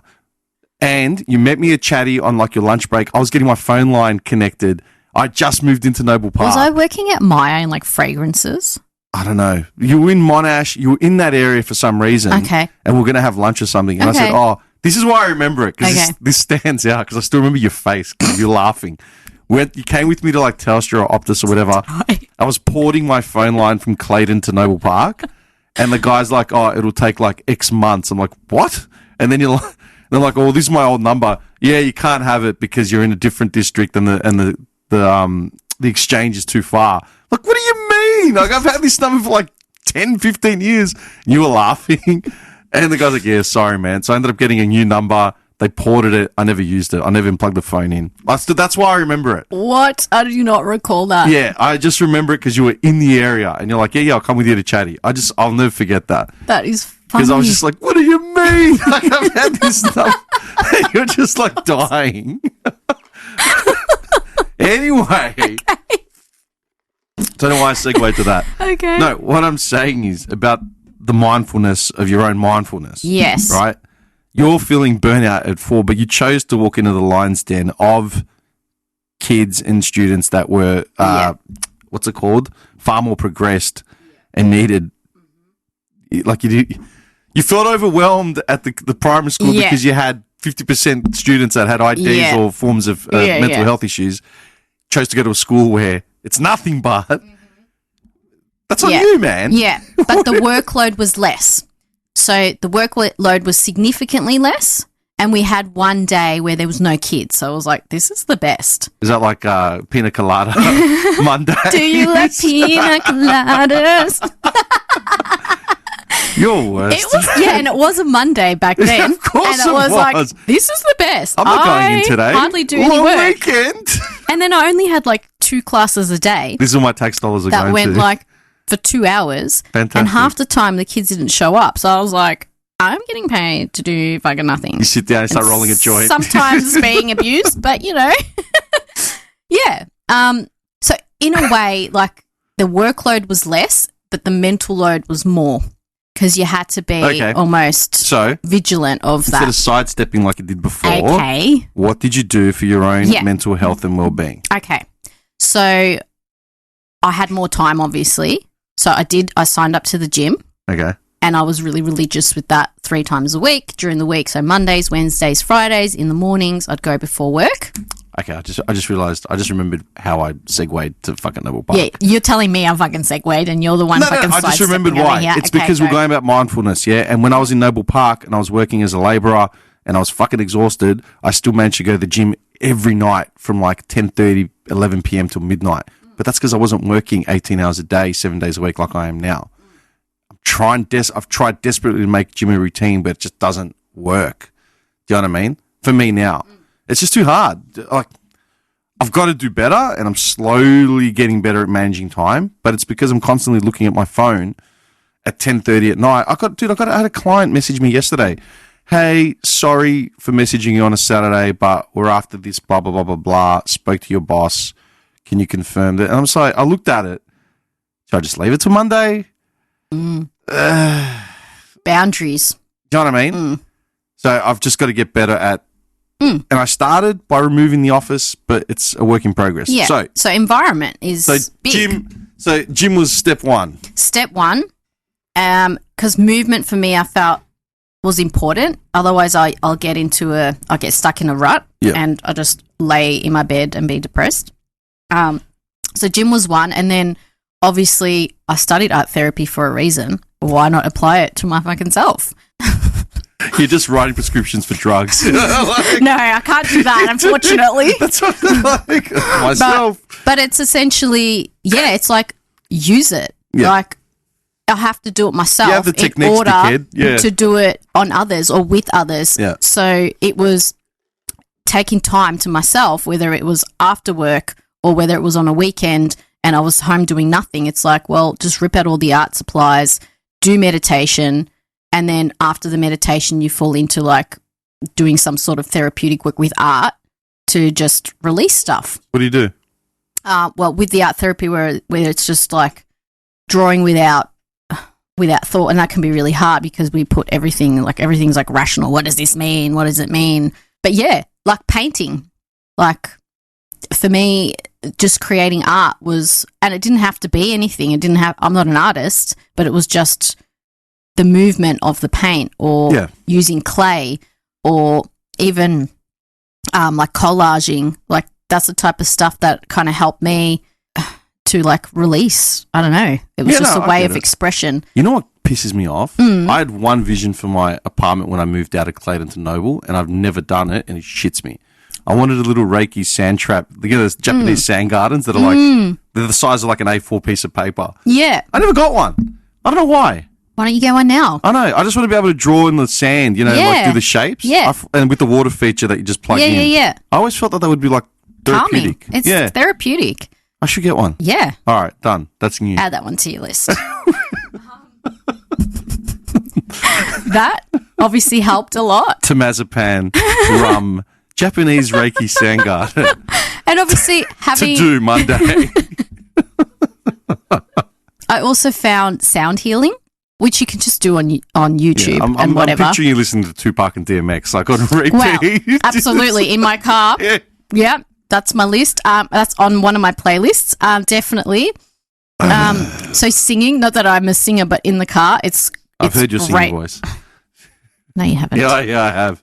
I don't remember that. I do not recall. I'm pretty freaking good, okay? Yeah, okay. Yeah, so sound healing I find beneficial, and I do that now once a month religiously. And I also I was seeing a therapist for a while, and now at work we actually get access to someone who comes on site twice a term, face to face, where we can talk about anything. It could be work related, it could be personal life related, and we have access to these people via Zoom as well. And Is that at the cost of the school? Yeah, at the cost of the school. So we don't have to pay. Like, it's literally my therapist. So I cut seeing my psychologist because I was like, well, I have it at work. Yeah. I could do it during school hours. Is this something that's offered across the board No. generally? Because I've got... Like there's EAP that schools get offered, but they don't get offered like, this is a completely different consultancy, a completely different company that comes in that we hire. It's probably because of the fact that you're in a school. Correct. Yeah.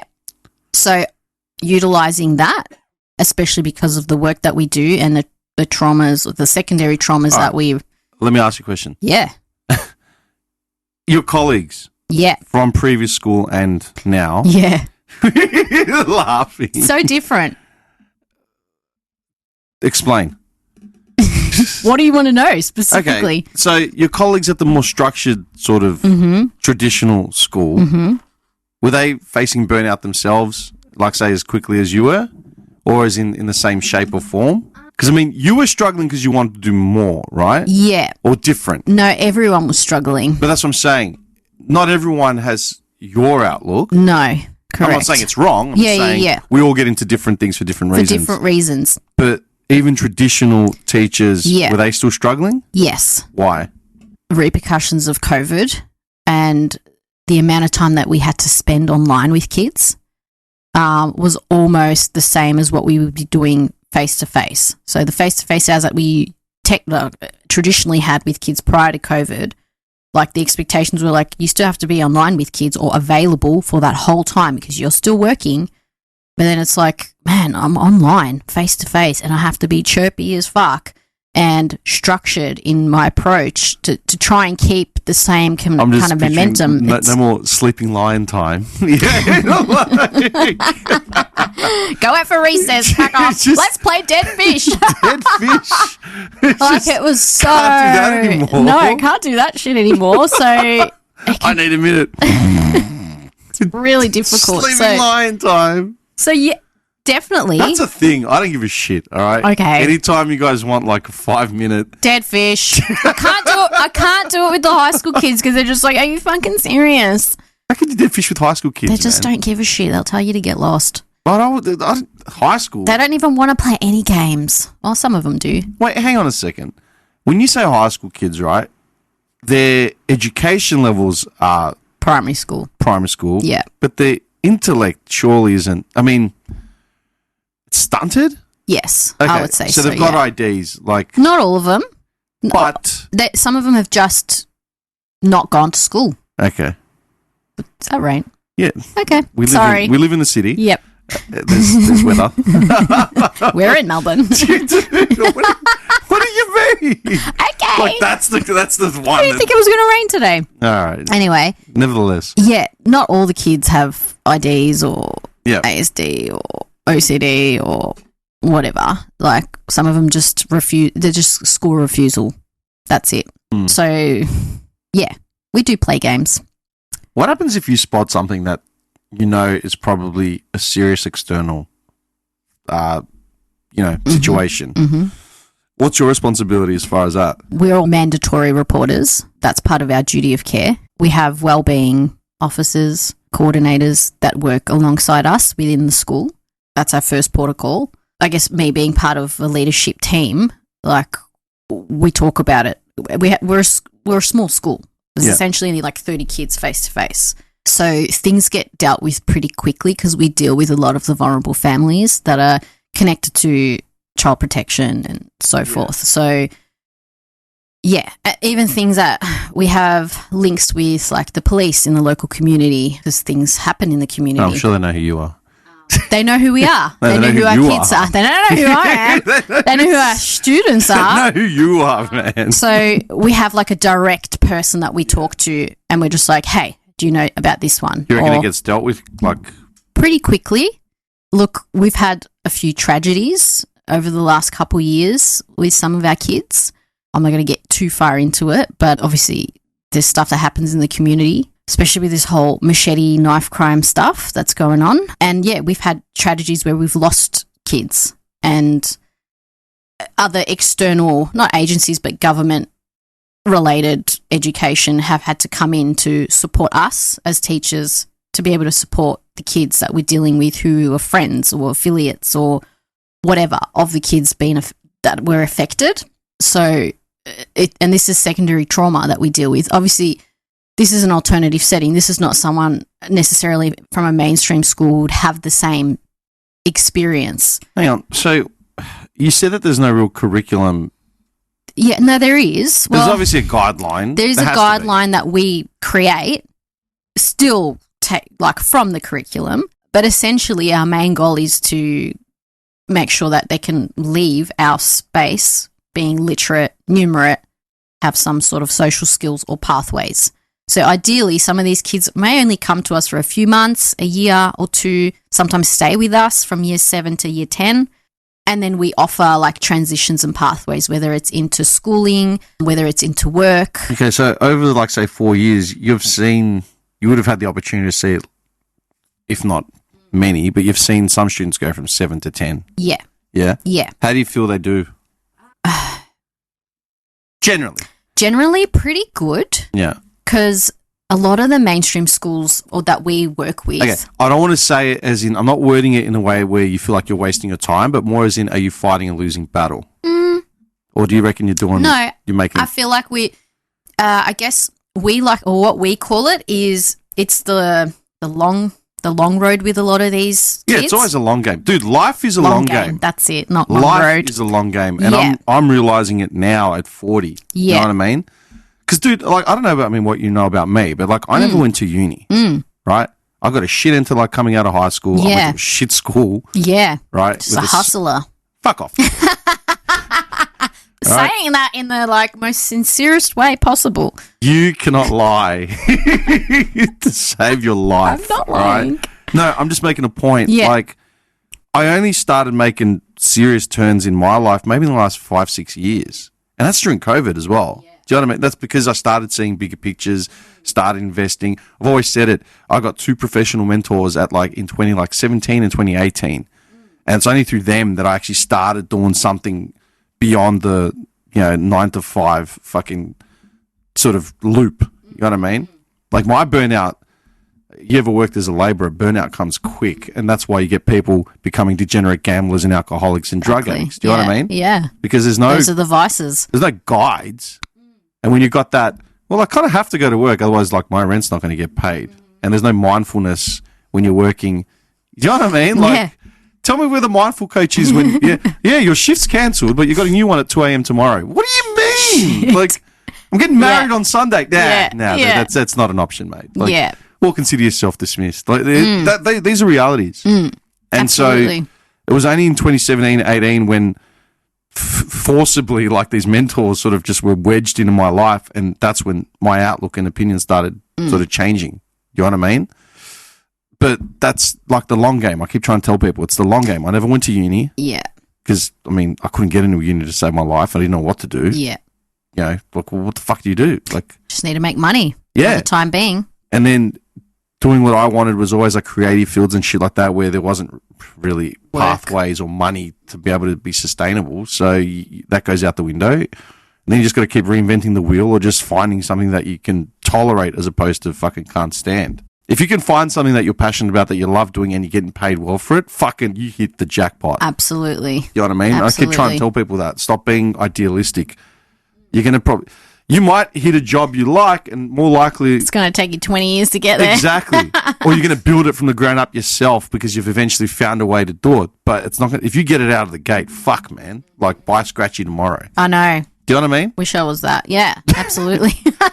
So No, I feel like these things, you know, the experiences create who we become. And so then, like, okay. So you said there were pressures on teachers, like, post-pandemic, obviously because of the FaceTime and all that sort of thing. Well, that's gone. yes, Do you reckon the curriculums are changing drastically? not drastically. The reason why I'm asking, the reason why I'm asking is because this is one thing I recognise about teachers, man, like in 25. You got the old guard, teachers that are probably like between 60, retirement age, that didn't have devices, Dude, the fact that kids all got tablets and laptops now scares the shit out of me, man. Yeah. Do you know what I mean? Access. I remember when I lost it because they got rid of blackboards and brought in whiteboards. And I'm like, fuck, like this is different. This I remember is different. This get is the a whole chalk. different medium. Do you know what I mean? Like that tripped me out. And then when we were in high school, we all started getting computers and access to computers Like where we felt. typing like with one finger. Nah, I could touch type early. Okay. 'Cause All right. I was in grade 3 when I started doing typing for the first time, so fuck you. Okay. Anyway, I'm just saying, and so seeing devices like in classrooms really trips me the fuck out because I can't imagine, right? So you got the old guard teachers between 55 to 65, 70 that are stuck to that. Then you got you and everyone between say 30 to 45, 50. You know what I mean? That are doing sort of the fusion between Adjusting, the bridge. yeah. And then you got the Gen The Zers newbies that are that- coming in that are like fresh out the gate thinking they're going to change the world. Yes. But the curriculum is changing. Surely would have. Like It is. the way it's been approached in the past to now. Yeah. Yes, it is. And like even just this year, the Vic curriculum's changed again. And it's like, oh my God, like do we need to retrain ourselves in something new again? And I guess since COVID as well, obviously the emphasis, or I guess the awareness of how important mental health or social emotional learning has risen. So there's more to do within the curriculum that supports social emotional health or students being ready to learn the nitty-gritty of literacy and numeracy. You know, if we don't teach them how to regulate their emotions or how to be mindful or how to have certain awareness or to deal with certain emotions, not that I know myself, still navigating that myself, but there's a lot more of that being implemented within curriculum. So I feel like there is a change. They're starting to address it. It's starting to address. There needs to be more of it. But there's been a big change in, obviously, since COVID, a lot of teachers left the profession. Well, I was going to say, I know that stats now show retention issue hard, right? It is so hard to find teachers. Why? Because no one wants to do it. Why?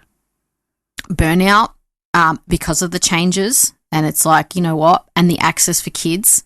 Every kid in my classroom has a laptop. All my work is done through like PowerPoint or Google Classroom. If there's no internet for the day, the internet gets cut off, we're screwed. Like we can't do any work. Or we can. Like you just got to adapt. But can't hotspot from your phone? Hotspot from my phone, absolutely. Yeah, it's not hard, but like it's like for the students, it's like they just don't. They're just like, what do you mean I have to write on a piece of paper? Like I just want to type, and you know, and if you ask them, well, let's do this research activity on blah blah blah blah, they're just like, well, I could just put in Google again. I know the answer. Well, yeah, but that's not. You're not really learning the skills. So I feel like teaching or learning, it's becoming more hybrid as well. A lot more students and teachers don't want to do the face-to-face anymore. You know, there's a lot more availability or, I guess, blended. So it's like blended learning where a lot of kids are like, you know what, from the COVID kids, especially the ones that were transitioning from like primary school into high school. They're the ones that probably suffered the most. A lot of them had stayed wanting the online teaching. Yeah, look, man. And I get it. And look at all of us working class people that want to work from home 2 days a fucking week.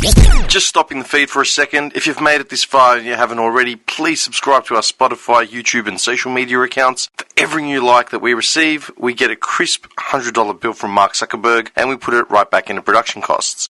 This, of course, is absolute nonsense and made up, but we'd still really appreciate the like. And now back to the episode.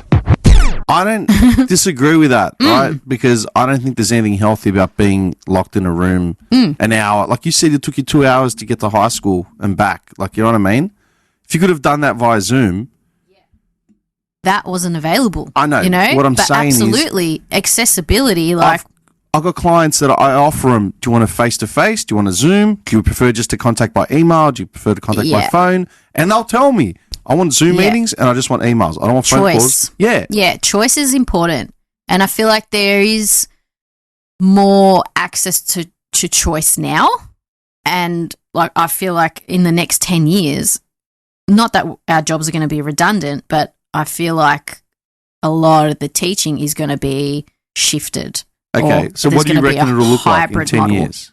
So I feel like there'll be hybrid. So it might just be like, yeah, we expect you, like kind of like what, you know, like open universities or universities are doing now. Like you can study online. Like that wasn't available when I was at uni. And then, you know, come in 1 day a week to meet with people or do your oral presentations or whatever bullshit you had to do to tick off that unit of work. Like I definitely feel like the work will be online or there'll be more of a, and we kind of have this already where part of our school is, it's kind of like hybrid, like there's face-to-face and then there's online, but then there's also drop-in sessions. So once a week there might be drop-in sessions where kids can come on site and do work or meet up with people or go to a different place, like say in the library and do the work from there because the social anxiety or like a lot of the mainstream schools have thousands of kids in them. So, you know, that's really overwhelming. So having different options of environments will change. Ask. Why is it overwhelming? Why are kids getting social anxiety? Don't know, man. Because a lot of them, because they have ASD or autism, and that's just the way that they're wired. Because of the bullying, the harassment, their sense of safety, they feel jeopardized, especially. Are we talking about mainstream schools now? Or are we talking about your school? Yeah. Both, because our school, we take on the high behavior kids, we take on the high anxiety kids, we take on the autistic kids. You put them all in the room and they'll kill each other. So we have to be really strategic on where we place them, what times they come on site, which dynamics can we keep together, which dynamics have to just stay online purely, which ones are going to be the drop-in kids at the library. I think what burns me a lot is when I meet people who have got kids and like they invite you over for dinner or something and it's like they've got nothing on. It's like 6 o'clock at night and nothing's on. They've got like a 5 or 6 year old. There's nothing on, man. Like everything's shut. I'm like, then some background music just for the mood. It's like, oh no, we don't want to upset or just like, what are you talking about? Like these kids got to be, you got to expose them to sound and like, you know what I mean? They make ultra sensitive. Everyone's like super super sensitive. They've fucking cotton-wooled these kids. Yeah. And now they're coming out with social anxiety because they never knew what the sound of. Oh, they just never got bashed by a fucking slipper. You know what I mean? Do you know what I mean? That's what I'm saying. It's just, I think they've gone way overboard. Yes. Like you said, the cotton-wooling is insane. And I just think, I guess, we're the next generation and I just think, oh my God, I'm so glad I wasn't raised that way. Like, I'm so glad, like, my dad was super strict on me or that, you know, we'd get hit. I'm not saying you got to hit not your that kids. you need to hit your kids. No, you don't. I'm not saying that either. No. But we lived. It's like I see people our age, right, that are still children, right? Yeah. Still have no idea of what being fucking house trained is. Domesticated. Not domesticated, still cotton wool, can't pay a bill, don't know how to, you know, get a credit check, nothing, right? Yeah. And I feel like it's gone even further now with the next gen where it's like, oh, we can't even have him outside. It's too sunny. Oh no, there's too much of a cold breeze. Everything's overstimulating. Everything's overwhelming. At the same time, you got devices in their faces. Yeah. You got that fucking blue light.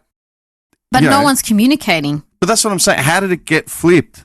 So quickly. Yeah. Yeah. So then what happens with the next gen? Yeah. And I guess that's what worries me. It's like this generation that we're pulling through this system is going to be looking after us. No, they're not looking essentially. Not looking after me. Fucking thank you. No one's looking after me. Like, but they'll be running this place. So it's scary to think, like, how is that going to happen? That was a line out of Breakfast Club.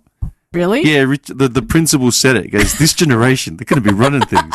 And they're going to be looking after me. And then must be ingrained in my the janitor soul. was like, they're not going to be, I wouldn't worry about that. Like, no one's going to be looking after you. What did you want to be when you were young?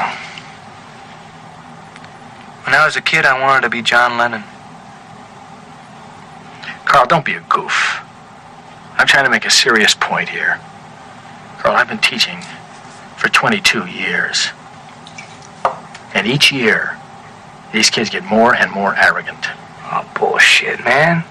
Come on, Vern. The kids haven't changed. You have. You took a teaching position because you thought it'd be fun, right? Thought you could have summer vacations off? And then you found out it was actually work. That really bummed you out. These kids turned on me. They think I'm a big fucking joke. Come on. Listen, Vern, if you were 16, what would you think of you, huh? Hey, Carl, you think I give one rat's ass what these kids think of me? Yes, I do. You think about this. When you get old, these kids, when I get old, they're going to be running the country. Yeah? Now, this is the thought that wakes me up in the middle of the night. That when I get older, these kids are going to take care of me. I wouldn't count on it. Well, that's in the 80s, man. That movie's like 40 years old. Yeah, as old as us. Shit. Even then, they were saying these kids are going to be running the show. Yeah. So it's scary because it's like, what can I impart or what knowledge can I impart on them to make them better people in society or whatever it may be? And look, there are lots of beautiful kids that I work with. Like, it's not all doom and gloom, you know? And yeah, I don't know. I just hope that something stays with them. How do you handle knowing that what you do, say, whatever at work may impact a kid forever? Because I still remember shit that certain teachers said or did to me when I was a kid. Look, I think the environment that I'm currently working in, it's almost like they're just my friends. There's a real, like, you have to have obviously strong boundaries with them, but they call you by your first name. They know my life. Not by full detail, but... Where were you on the weekend? Yeah. I got fucked up. Maybe not to that extent, but, you know, we share each other's stories. Got dragged out of a club. You know what I mean? I've got a really bad hangover today, so just don't talk to me. Don't talk to me, I need coffee. Yeah, like, we know about each other's lives, and that's about... And that's the whole reason why we do these things, and to be trauma-informed or to teach trauma practices, you need to have or build relationships. So it's about sharing stuff. It's not about like, oh yeah, like I saw my family this weekend, or I did this and I'm, you know, blah, blah, blah. And they'll be like, oh my God, like I told them about what I did on Wednesday, how I went to Sydney and I did this talk. And they were like, we're so proud of you. Like, that's amazing. How did it feel? And I was like, oh my God, they actually care about me. It's relatability, man. Like, absolutely. Yeah. It's because I care about them when they tell me things, and it's really nice. It's a nice feeling, to be honest. So I know that whatever I say, like when I have the odd occasion where I speak to parents, when sometimes they get picked up or they come in or they call me, they're just like, oh my God, so-and-so told me about this. And it's like, oh my God, really? That's really funny. She's like, yeah. And she loves you and she thinks you're great and you're a great listener. She never wanted to come to school, so you've made a difference. And it's like, okay, great. Because you become so desensitized. Yeah, you don't know if you're actually doing anything. No. Yeah. And again, it's that long... Yeah, the long game. The long game. I was going to say long road. That is like, oh, I've got one student in my class, right? She doesn't say a fucking word to me all year, right? She just walks in, looks at me, sits down, does some work, because I can see it like on Google Classroom, and then just leaves. And it's like, okay, cool. A few weeks ago, it was World Teachers Day. And I wasn't there that day, and all the kids kind of wrote messages in a card. And when I got to work and I saw the card on my desk, I started bawling because the message that she particularly wrote was just like, you don't know how much you've helped me grow this year, blah, blah, blah. And I was like, are you actually serious? I'm sensing a theme with your excessive crying, like at every. I know, I'm super emotional. Yeah, how? What? I am, okay.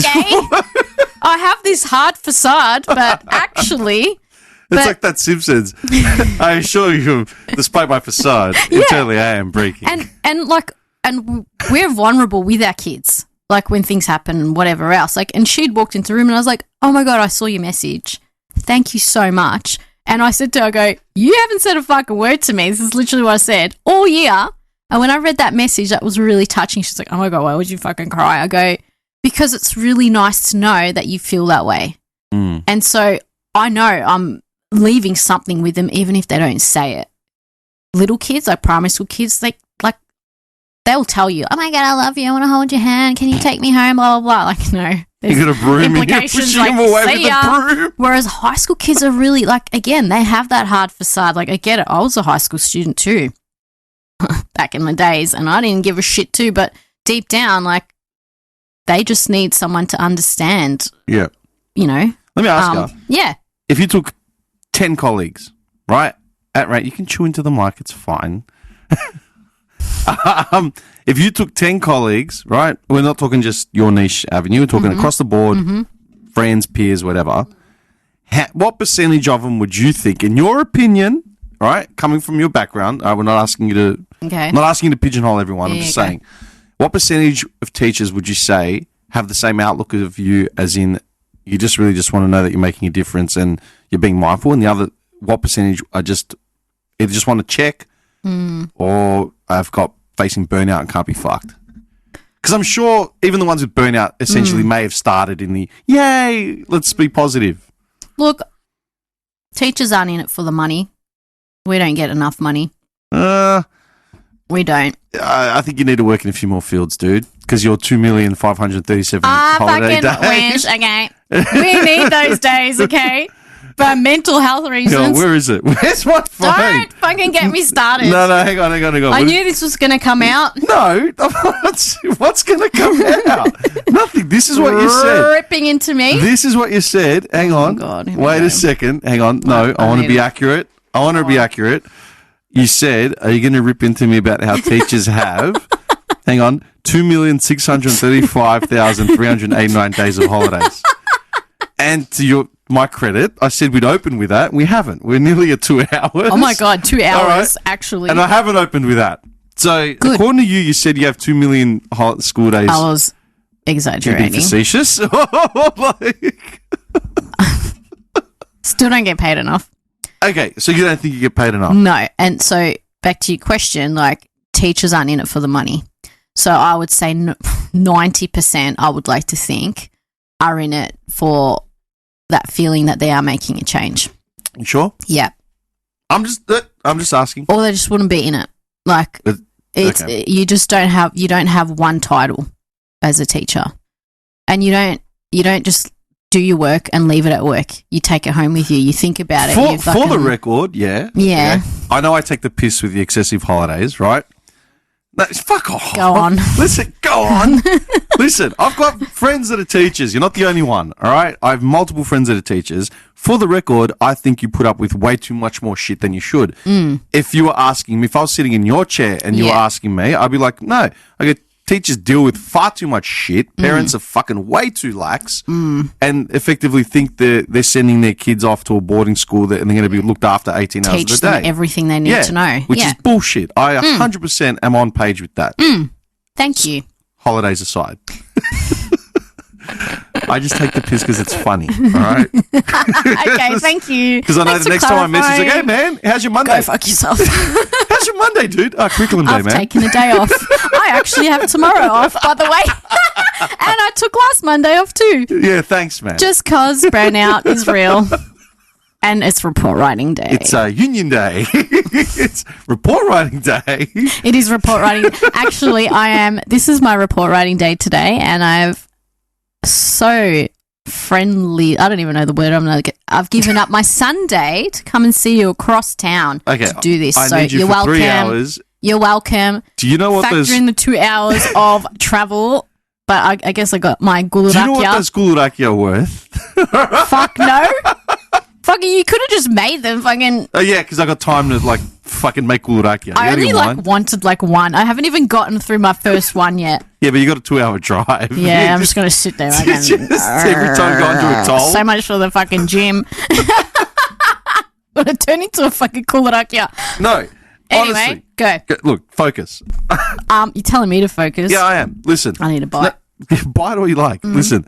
No, I'm being serious, right? So you don't think teachers would stick around just for the sake of collecting a paycheck anymore? They wouldn't tolerate it. You don't think so? No. Because is that just because of the changing of the guard? People, let's say our age, just wouldn't put up with shit because they can't be bothered? Because I can think of a lot of teachers that fucking burnt out when we were in school. They would have been in their 50s and 60s, but still, you knew they just stuck around. They had no...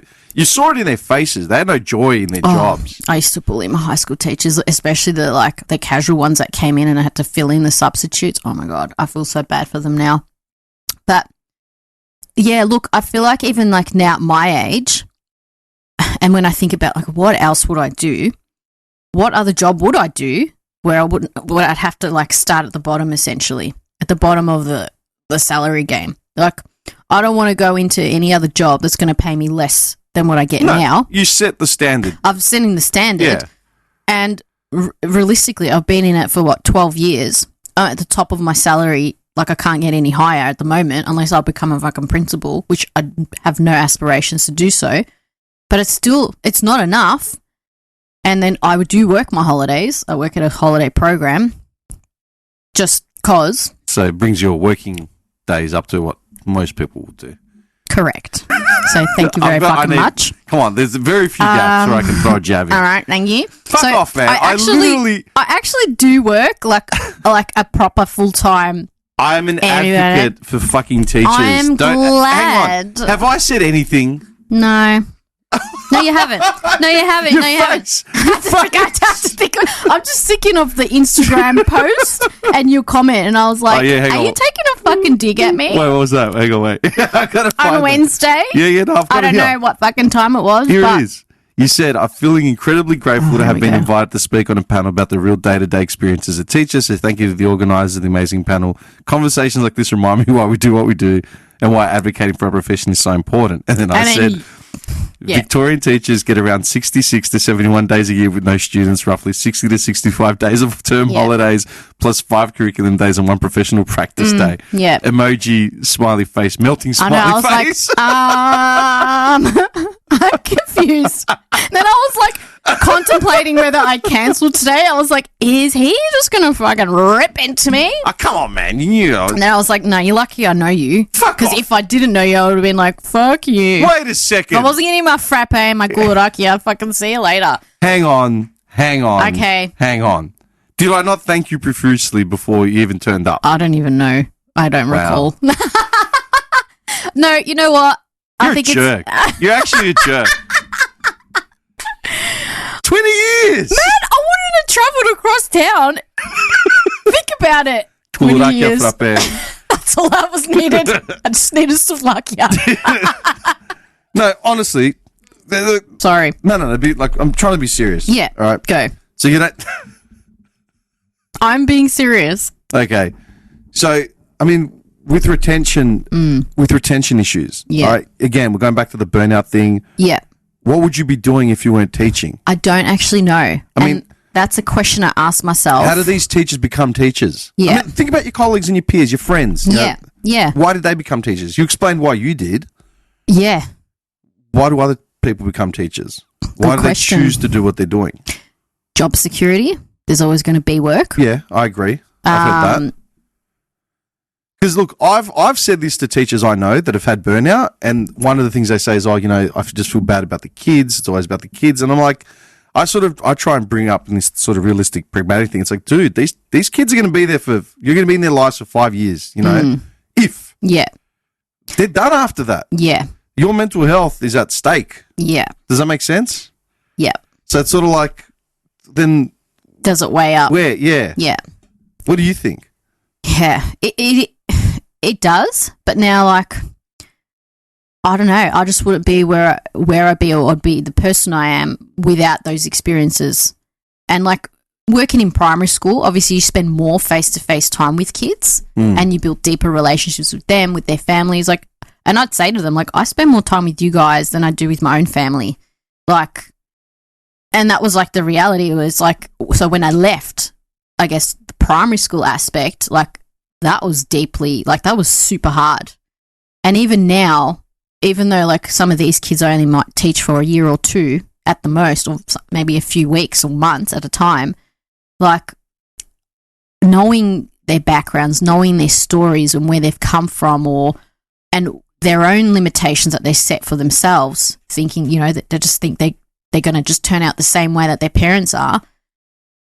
And like, you have to be their advocate. It's draining, absolutely. But I know I can go home and feel like, fuck, what I said made a difference, or that phone call or that message. I haven't seen that student in months, but I know I'm leaving a good impression behind. And I know they're going to go out there and talk about me in a positive way. So, again, I don't know how or why other teachers gotten into it. I'm sure everyone has their own reasons as to why. Like, I have my own journey. Like, I guess when I reflect, I just think, I wish I had a teacher like me when I was in high school, because that's what I needed. And I think that's probably an aspect as to why I am or in what I am doing. And I'm jumping around a bit, but like, do you reckon parental expectations have shifted? Like, let's say since since day one when you turned up at school and now, obviously you're in a different environment, but like just generally. Yeah. It's interesting because, you know how I was saying the first year I taught grade prep, and this year, this is like, I had year 10s and year 11s this year. One of my students this year was actually one of my first students I ever taught in grade prep. What? So, yeah, amazing. And I was so blown away because I was like, oh my God, I remember you in grade prep. That was my first year of teaching, and that was your first year of schooling. And that child, he's finished up with us now, but he was in his last year of schooling. Not that I'm in my last year of schooling, but I was like, oh my God, this is like a massive cycle. Like, how would I have known that he would have ended up where he is now? But it was just and the mum, like the parents recognized me and were like, oh my God, we remember you. You were his first teacher and now you're his last teacher. Like, this is Hang on, wait a second, but you didn't start in a special needs or anything. No, this was just a random primary school Did you ever out see in the that West. Then? No. Never would have any idea. No. You know what they've gone through to get to it, to end up at your door again? Yeah, a lot. Yeah? A lot.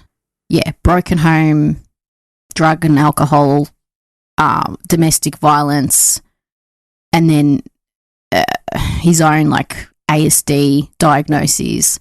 So it's like, okay, oh my God, makes sense as to why you ended up where you are.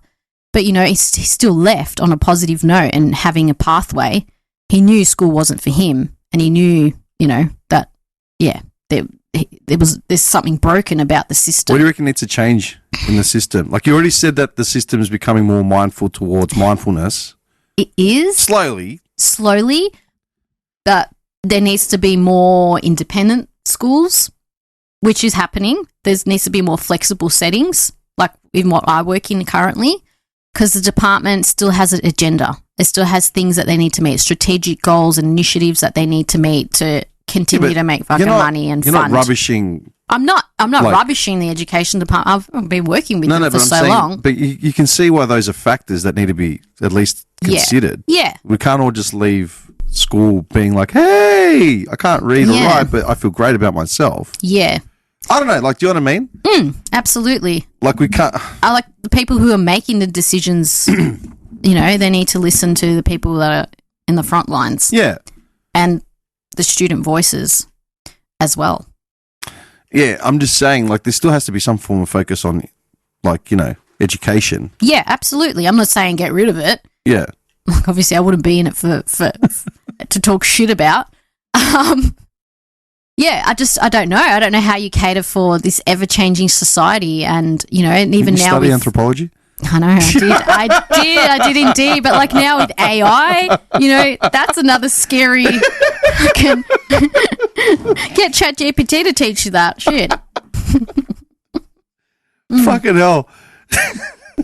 I know, we could be here all fucking day if you want. Do you reckon they've taken the piss with like inclusivity and just behavioural norms, like as an umbrella thing? Like, do you reckon it's swayed one way to the left too hard? Like I mentioned it before, but when you look at it, yeah, do you reckon the focus is too or not? Or the response to the say a diagnosis. Do you know what I mean? How does it? Where does it end? Because the expectations of parents has definitely shifted, right? Yes. What are parents expecting now as opposed to day one when you walked in? Sometimes, well, it can be one extreme to the other. Some parents don't have any awareness whatsoever, and some are over aware. Especially now with like NDIS and the funding, and every school now, like you said, inclusivity. Every new school that's popping up is called an inclusive school. I know. And back in the days, there was PSD funding. Now the funding's changed to disability inclusion. And so every student that walks through the door that has a label gets a certain amount of money that gets funded into the system to provide supports. And parents have to obviously be part of that process and advocate for what they think their child needs within the education system and so forth. Yeah. So we are struggling as teachers and aides because every student is so different and has different needs, or needs a different chart, or needs a different mindful brain break, or whatever it may be. So it's actually really hard to look at a student and be like, fuck, what do they need today? Like, or did I say something wrong? Did that trigger that student? Or I wasn't supposed to send that one out while the other one was outside. Now, you know, we're in for, you know. This is such a different landscape, right? Yes. Like to what I grew up under. Yeah. I'm not that old, right? No. But even for me, being a witness of obviously the change over 12 years, it's like, oh my God, what's going to change? Like, how much more can this change? And how much more, like, how sustainable is it? That's because I find it really overwhelming with all the funding that kids are getting and all the supports that they're getting, which is great. But how do we individualize this program that's so not individual, like a curriculum is not? It's very broad. Yeah. How do you hone in on that? It's difficult. And I guess class sizes matter. I'm pretty lucky. I have 7 kids in my class. Class started at 20-something kids, but I've only got 7 that consistently show up. Love that because I can cater for their needs with an aide in the room. But again, this isn't the norm. It's not the norm. Yeah. You know? And with the teacher shortages, mainstream schools are being filled to the brim with 25, 30 kids in a class. And sometimes if a teacher's away, then they're splitting classes. So they're putting, you know, another 5 kids on top of that within a space. And it's like, well, how are we educating them if we can't even cater to the individual needs? What do you, as far as retention goes and your friends in the field, what are they, if they're leaving school teaching, what are they doing? Starting their own businesses, whether it's like consultancies or literally doing completely like creative. Like one of them's like, I just want to make fucking candles and sell them at a market. Yeah, wow. Like sometimes I think about like, I just want to work at Aldi and sit on my ass and scan shit. Like I just want to do something mundane. And people look at me and they're like, no, you fucking don't. You will be bored. And literally when I take a day off or 2 days off, I'm like, oh my God, I'm so bored. What do I do with myself?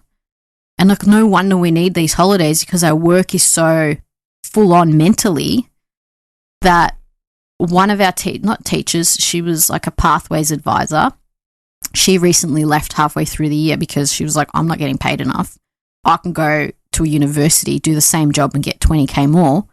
And I'm like, yeah, but you don't get the holidays. And she's like, I know, but my job now she's working at the uni. She's like, oh my God, I regret leaving. She goes, I'm so bored. I get maybe like 1 student a day that needs help with resume writing and that's it. And she goes, that's why I don't need 12 weeks of holidays a year, because my job is boring and I could do it from home 3 days a week, sitting in my bed. So it's like, okay, yeah, that makes sense. I think that's a broader discussion because, like, you know, it's not like my old man or your old man that worked 3 fucking jobs. You know what I mean? Yeah. Depending where they want to get in life. Yeah. You know, back then you could work 3 fucking jobs picking up shifts. Yeah. And they just kept smoking, and that was like, you know what I mean? Like, that was them dealing with burnout and just rolled it over because they were building towards something. Yeah. You know, my old man worked long hours, seemingly long hours, 6 days a week, but he had his, you know, half a Saturday and Sunday off. He would never have done what I'm fucking doing, balancing 3 different industries. Do you know what I mean? Like, just doing whatever I can to make ends meet. Like, do you know what I mean? Like, dude, if you called me in a week and said, "Hey, man, I'm starting something. I need some fucking ads for Instagram. Can you do a voiceover?" Yeah, okay. I'll go to the studio, the office. I'll bang this thing out. It might take me 2 hours, but that's still 2 hours out of my day that I've had to isolate. Like, does that make sense? Yeah. Like, there's no I'm not working tomorrow. Like, no. Like, on the grind. Yeah, it's like I have to fucking work, right? But it's that whole thing about, like you said, how what am I doing with my time? If I was working that job, but this is the individual. If I was working your ex-colleague's job in a university where I only had 1 day of one student and then the rest on board, dude, I'd have fucking laptops open. I'd be doing other shit. Yeah. Well, it's a different industry, man. Completely. No one has one hat anymore. No, exactly. So I think, like, when you talk about teachers and, like, getting tenure and fucking working 30 years, and it's like, dude, I wish I had that kind of job security. You'd never have that job security. Yeah, exactly. I've swapped industries and jobs 3 times in the last 5 years. Complete, like, relearn, dickhead. Like, retrain, relearn. In something completely different. You know, the job that I'm currently actively employed in was just like, here's your tablet. It's not 100% complete. It's actually not even 20% complete, but you figure it out. Maybe you can tell us how we can change things. Do you know what I mean? It's like, I've never done this. Figure it out, dickhead. Figure it out. That's what I'm saying. Get creative. That's what I'm saying, like, with teachers, man. Like, even with the burnout, you still got teachers doing 30 years. Yes, because it's safe. Yeah. It's a safe job, although it changes. And you just adapt to the change. How many teachers are willing to adapt to change, though? Yeah. Depending on generation, to be honest. Do you reckon our generation Our does? generation's pretty adaptable, yeah. What's the youngest teacher you've met now coming through the ranks? We have a graduate teacher at the moment, but he's in his late 20s. But I know teachers that are younger than that. Yeah. That don't work with me necessarily, but I know younger teachers than that. How are they handling it, like, straight out of the gate? A lot of them are getting hired and they're not even finished their degrees because that's how desperate we are as a department. So they're getting paid. Like, they're still practically, like, on placement, but they're getting paid to teach. Oh. Because we're so short. And a lot of them are, like, trialing and they're like, oh, this is not what I thought it was. What did you think it was going to be like day one? Yeah, that's interesting. Picture your lunchbox. Well, I mean, it does. After a year, I was like, I can't do this. This is intense. It's not what I expected. Think? What did you expect? I knew that I'd be dealing with parents. I knew I'd be dealing with kids whinging about, he stole my crayon and I need to go to the toilet. And it was like 50,000 conversations happening at once.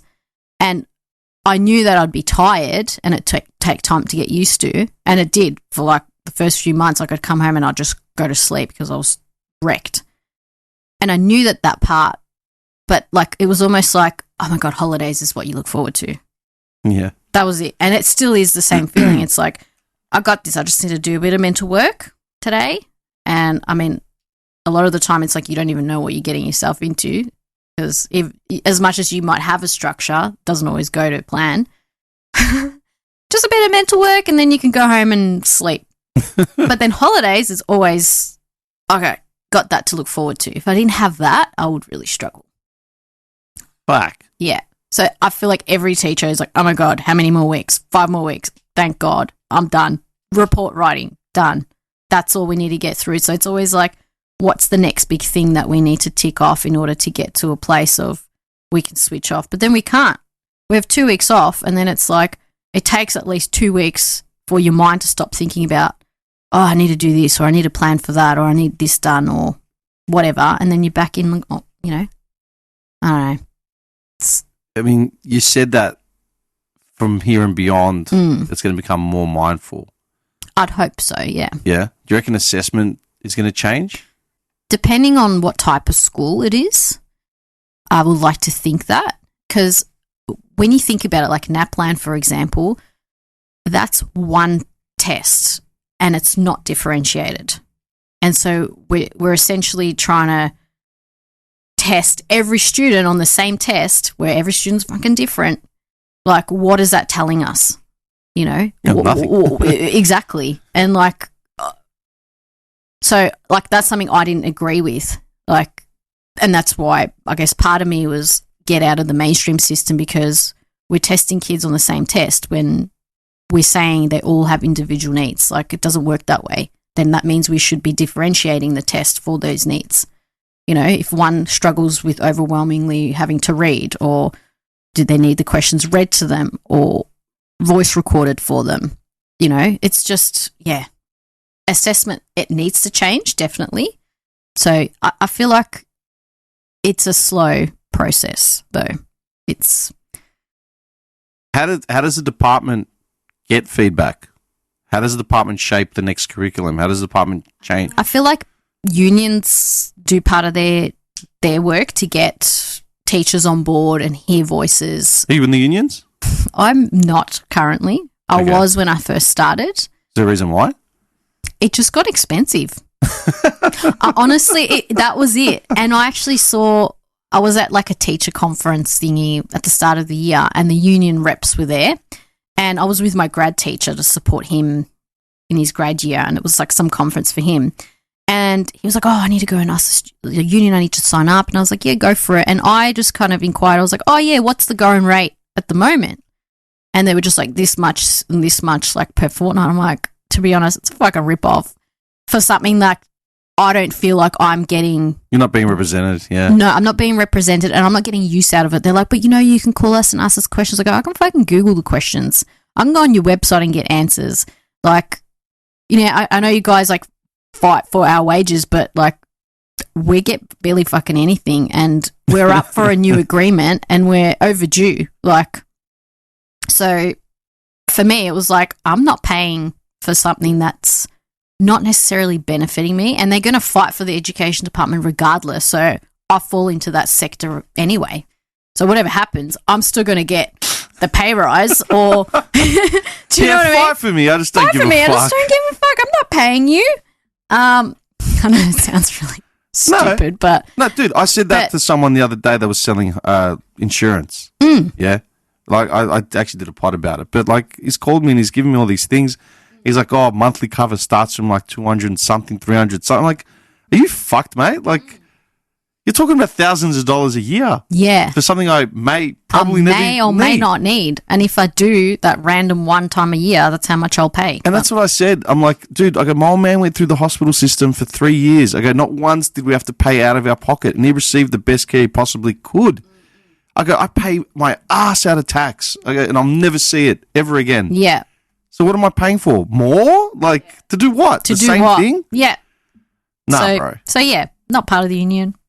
Yeah, okay. Still going to get whatever out of it. Are you part of, like, all the FACey groups, like, for teachers and shit like that? No.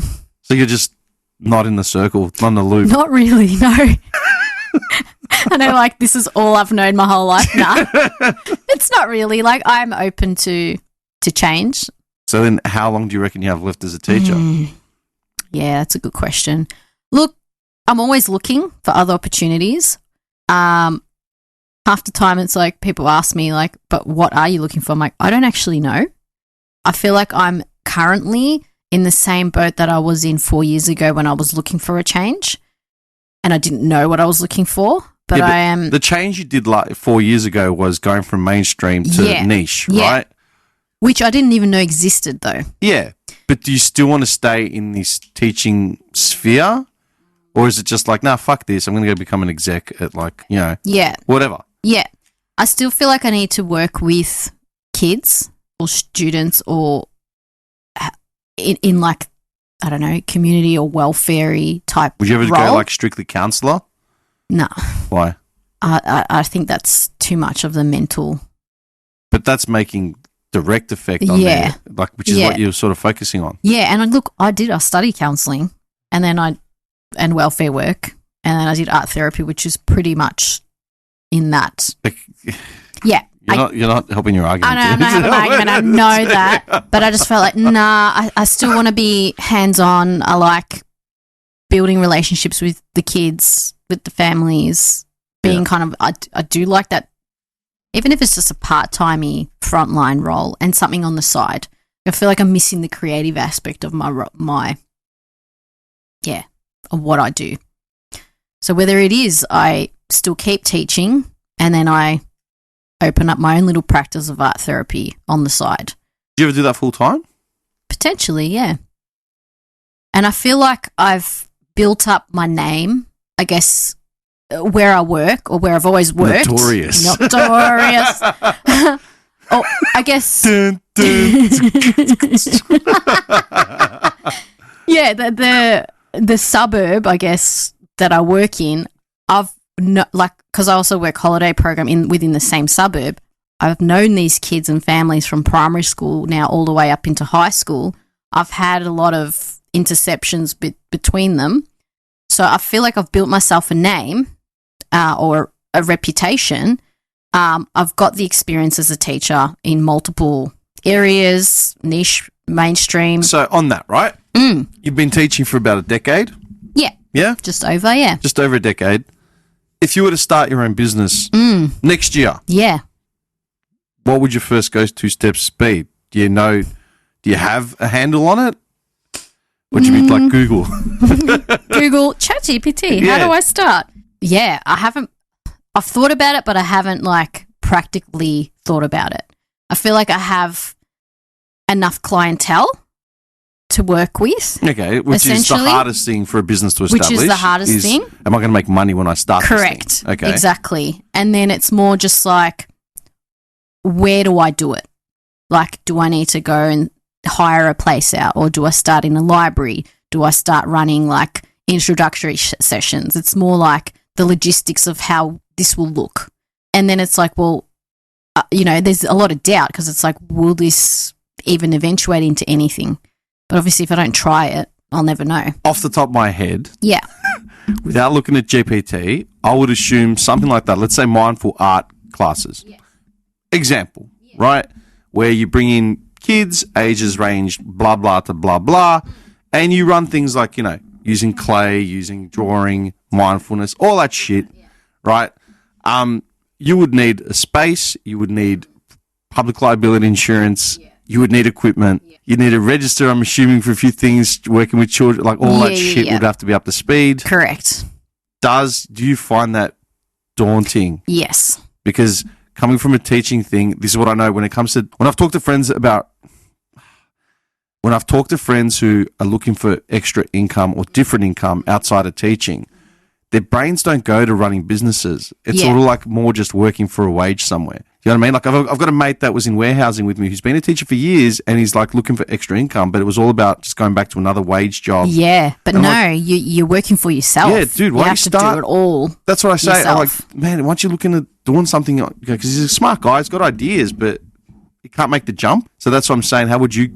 Yeah, so that? I've thought about those things, and I guess I felt like if I can combine my teaching or tutoring or whatever with the art, that's beneficial in a sense. And then I thought, NDIS, I could run through NDIS and run groups or work for holiday programs. Is it hard to get funding through NDIS like that? If you're a newbie?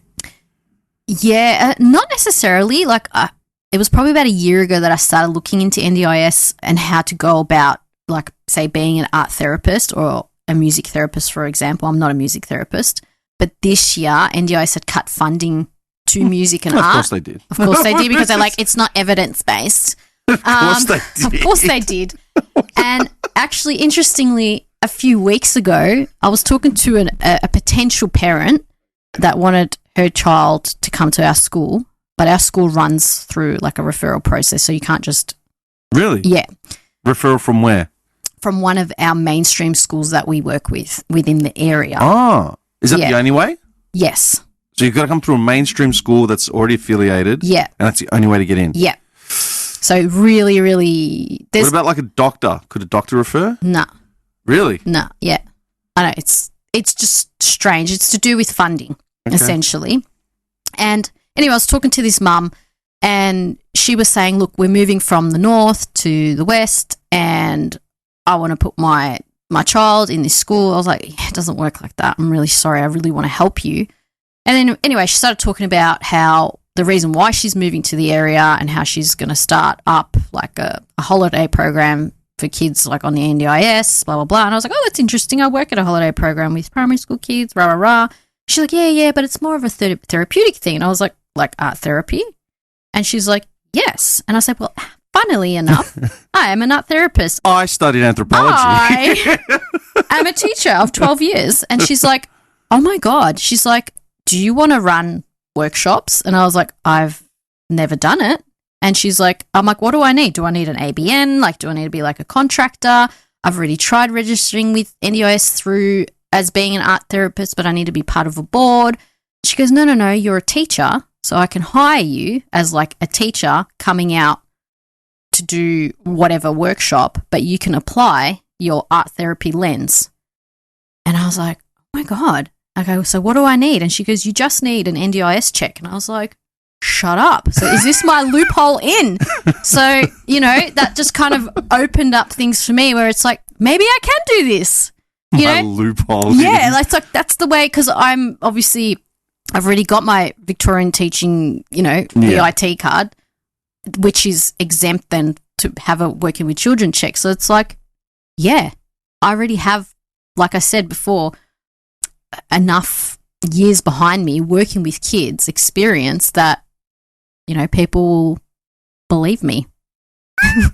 Full of shit. What's the word I'm looking for? That I'm There's some form of integrity. Yes, thank you. Okay. Yeah. So it's kind of exciting me, the prospect of potentially just trying or dipping my feet into something, and whether I pursue it further or just do it on the weekend or one day a week or whatever it may be. But if you could do it full time, 5 days a week, would you? Potentially, yeah. If it's a need out there, or if there's work, essentially. But it's such a risk. Like, it's fucking taking a gamble, because I've been in such a structured work environment for fucking ever that it's like... Look, it's always a different game when you're working for yourself. Yeah. Like, it's fucked. Yeah. Because one week you might have a great week, next week you got no idea what's coming. Yeah. Do you know what I mean? I've got to pay my own wages. I've got to pay my own superannuation. Like, how does... I don't know. Don't. I have no idea there's no wages, there's no super. This works. It's, hey, we made this much money. Cool. I can pay something off. Can I pay my mortgage? Yes. But ultimately, I mean, how quickly are your wages over the last 10 years? You said they've sort of stagnated and plateaued.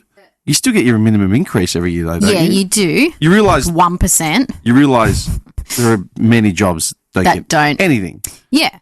But a lot of people, like even my own siblings, are like, just go in there and ask for a pay rise. I'm like, it doesn't work like that. It's in teaching. It's how many years you've been teaching. It's not go in there and demand another 20K increase. It's not how it works. And then I was like, oh really? Yeah, but 20K and the 20K increase is completely ludicrous. Exactly. You don't get a 20K increase. No. Anywhere. Exactly. So it's like, okay, no worries. I know. Meagering or magic? I've had to work many years to get that. Yeah. So, yeah, it's only within the last 2 years where it's kind of like, okay, now I've hit the top, and now I've gone into leading teacher role, which is a little bit more. But what's $50 a fortnight? Like, it's not worth the extra responsibility that you have for the extra $50 that doesn't even pay my petrol. Like, do you know what I mean? And again, it's like we're waiting for the new agreement to come out that talks about like what the next increases are in our salary. How free do you reckon you are? Like, let's say you weren't at your school where you have a bit of, it's more liberal and all that sort of thing, but if you were just in the mainstream sort of schooling system, how free are you to sort of design your own, like how tight, how bound are you like to everything? You're pretty bound. Yeah? Yeah. Curriculum wise and if you see something, because like, look, you know what the frustrating thing for me is when I talk to teachers and they're in reporting season. Yeah. And I'm like, what's going on now? It's like, there's no negative feedback whatsoever. You got to be mindful. Yeah, you have to be really positive, even if the kid doesn't do jack shit. How do you, what does that get across? Yeah, doesn't. Doesn't necessarily, because everything has to be positively written. Dude, I remember doing parent-teacher interviews, and pretty much everyone's parents used to rock up, right? Because you'd see your friends with their old man, and their old man just looked angry. Yeah. Because they can't be fucked being there. Yeah, exactly. They got no idea. They got no idea who anyone is. Is he doing good? And like, I don't know. You know, like, but we used to be shit scared, man. Like, you'd get the report back. Yeah. And mine was always the same. It's like, yeah, he's a good student, blah, blah, blah, but he could be... Doesn't apply himself. Whatever, more attentive or this and that. And I was used to fucking... Dude, I used to shit myself because I knew it'd be a positive... I was a good student, like, especially in primary school. And, you know, I was generally a good student until I hit, like, the end of high school. But in my old man's twisted thinking... He'd be able to, like, interpret. It could be, like... One little negative comment. One thing. Or you didn't get 100% there. Yeah, What's it'd be wrong? one little word that somehow... It wasn't even negative. It was just, like, just a chink in the armor. Implied meaning. Yeah. And I'd have to answer for it. Like, what is this? I'm like, what do you mean? Like, it's glowing. This report's glowing. Not, like, what the fuck? How can you go from that to having no negative anything and be... How can you put a spin on your child is a turd? Yeah. How? It's really hard. So then what do?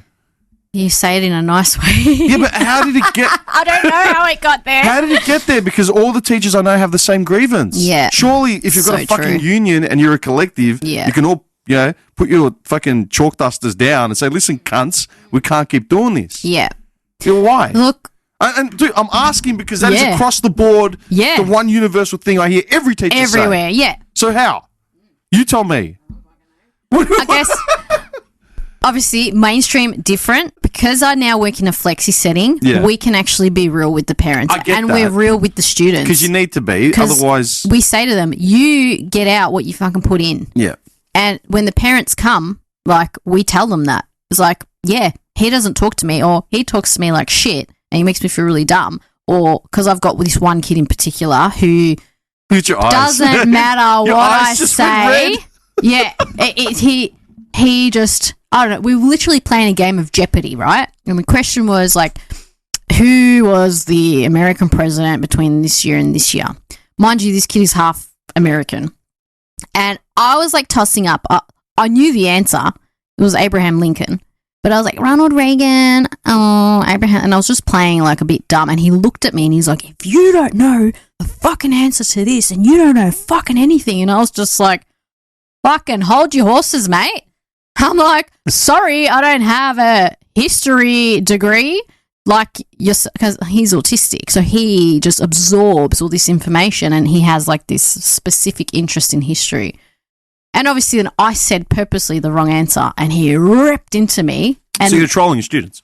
You could potentially say that. And because he ripped into me, I was like, how dare you treat me like that? And then I had a meeting with his parents and I was like, this is what he said. And I'm not sugarcoating shit. Wait. Do you want a chance to... Yeah, to just debrief? Do you want me to actually remove this? Because it sounds to me like you're an agitator.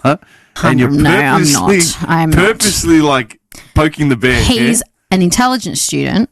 But it was more just to make them understand that, yeah, his intelligence, within the classroom, he needs to be mindful because his issues are with social connection and not understanding, that not everyone thinks the way that he thinks. And that's essentially the conversation I had with his parents. And they're like, no, we know that. And we thank you for being honest. And that's what we want. And that's our job in the environment we work in as well, is not to sugarcoat shit with parents or students and tell them how things are, because in reality you're going to go out there in the workplace and you're going to work with people and you're going to say something or they're going to say something to you and you're not going to like it.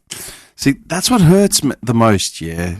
Like all this mindfulness, all this sugarcoating shit, all the avoiding negative feedback. Yeah. Dude, day one. What are we setting them up for? Day one of your first job, dude. Like your boss is going to, the dickweed that's managing, the middle management dickhead is going to turn around and tell you did something wrong. Yeah. You can't just cry. How are you going to deal with it? You can't just go to your car. You can't just call mum. Like, yeah. Do you know what I mean? And look, realistically, we are in the space that we're in. We're trying to set our students up for the real world. Yeah. And they'll come in and it's like, yeah, I'm not going to be like, oh my God. Like, yeah, it is unconditional positive regard because that's part of our trauma training. But it's also, I'm going to be real with you. If you're going to talk to people like that, you're not going to get very fucking far in life. And I talk to them like they're my friends, obviously with boundaries, but they need that because they are only with, say, 5 other students in the room. What are you going to do when you're with 100 people in the room? Like, there's always going to be someone that doesn't agree with you. Are you just going to crack the shits and, you know, you might be punched in the face, just saying, be prepared for that. Not everyone's going to be like, oh my God, are you okay? Like, and... Hang on. Do you reckon these kids... Because, I mean, you've said they come from all sorts of backgrounds, right? Yeah. And they're not all just walking pieces of shit. No, they're not. Because. Yeah. But do you reckon they've gotten to the point they are because they've been sort of pat on the ass and they had that soft-spoken Yes, approach? there are definitely some in there that I just think, oh my God, like, I just think a couple of weeks ago we sent our kids out on work experience. A lot of these kids don't leave the fucking house, yeah? Or have social lives or friends. They just literally come to school for 2 hours and go home. And when we sent them out in like various fields that they chose, like whether it was I want to work in construction or I want to work with animals or I want to work in retail, and I swear 70% of these kids, they literally had to do it for 5 days on a few hours. They could choose the hours. Dropped out after the first day because they were like, no, I can't do it. It's just like, it's really, I had too much anxiety. And I had to be around too many people and people were asking me questions or they got me to do this job and it's like, fucking hell, really? Like, and they're like, yeah, it's because of my anxiety and then like I just called mum and dad to pick me up and it's like, how the fuck are you going to cope in real life? I can't. And like, as much as like I could empathize with them to a certain degree, it's like, come on. I can't, dude. I can't. It gets me fucking angry. Yeah. Yeah, because it's like we all have fucking issues. my old man taught me. I remember, we were in high school, and someone had passed away. I can't remember who it was, and we were all talking about taking school off to go to either the funeral, the memorial service, or something. And my old man was like, "I don't give a shit if my mother dies. You're turning up to school all fucking work. Like, you better be broken at the knees." You know? Yeah. And it got in my head, like, because I worked as a contractor, I worked as a casual for so many years, and it was like, if you didn't answer the call and you didn't clock on a minute before your start, they would just can you. I physically had to go into work on death's door, and then they would send me home. They'd be like, you need to go home. Mm-hmm. But I had to eke out at least an hour and 10 minutes.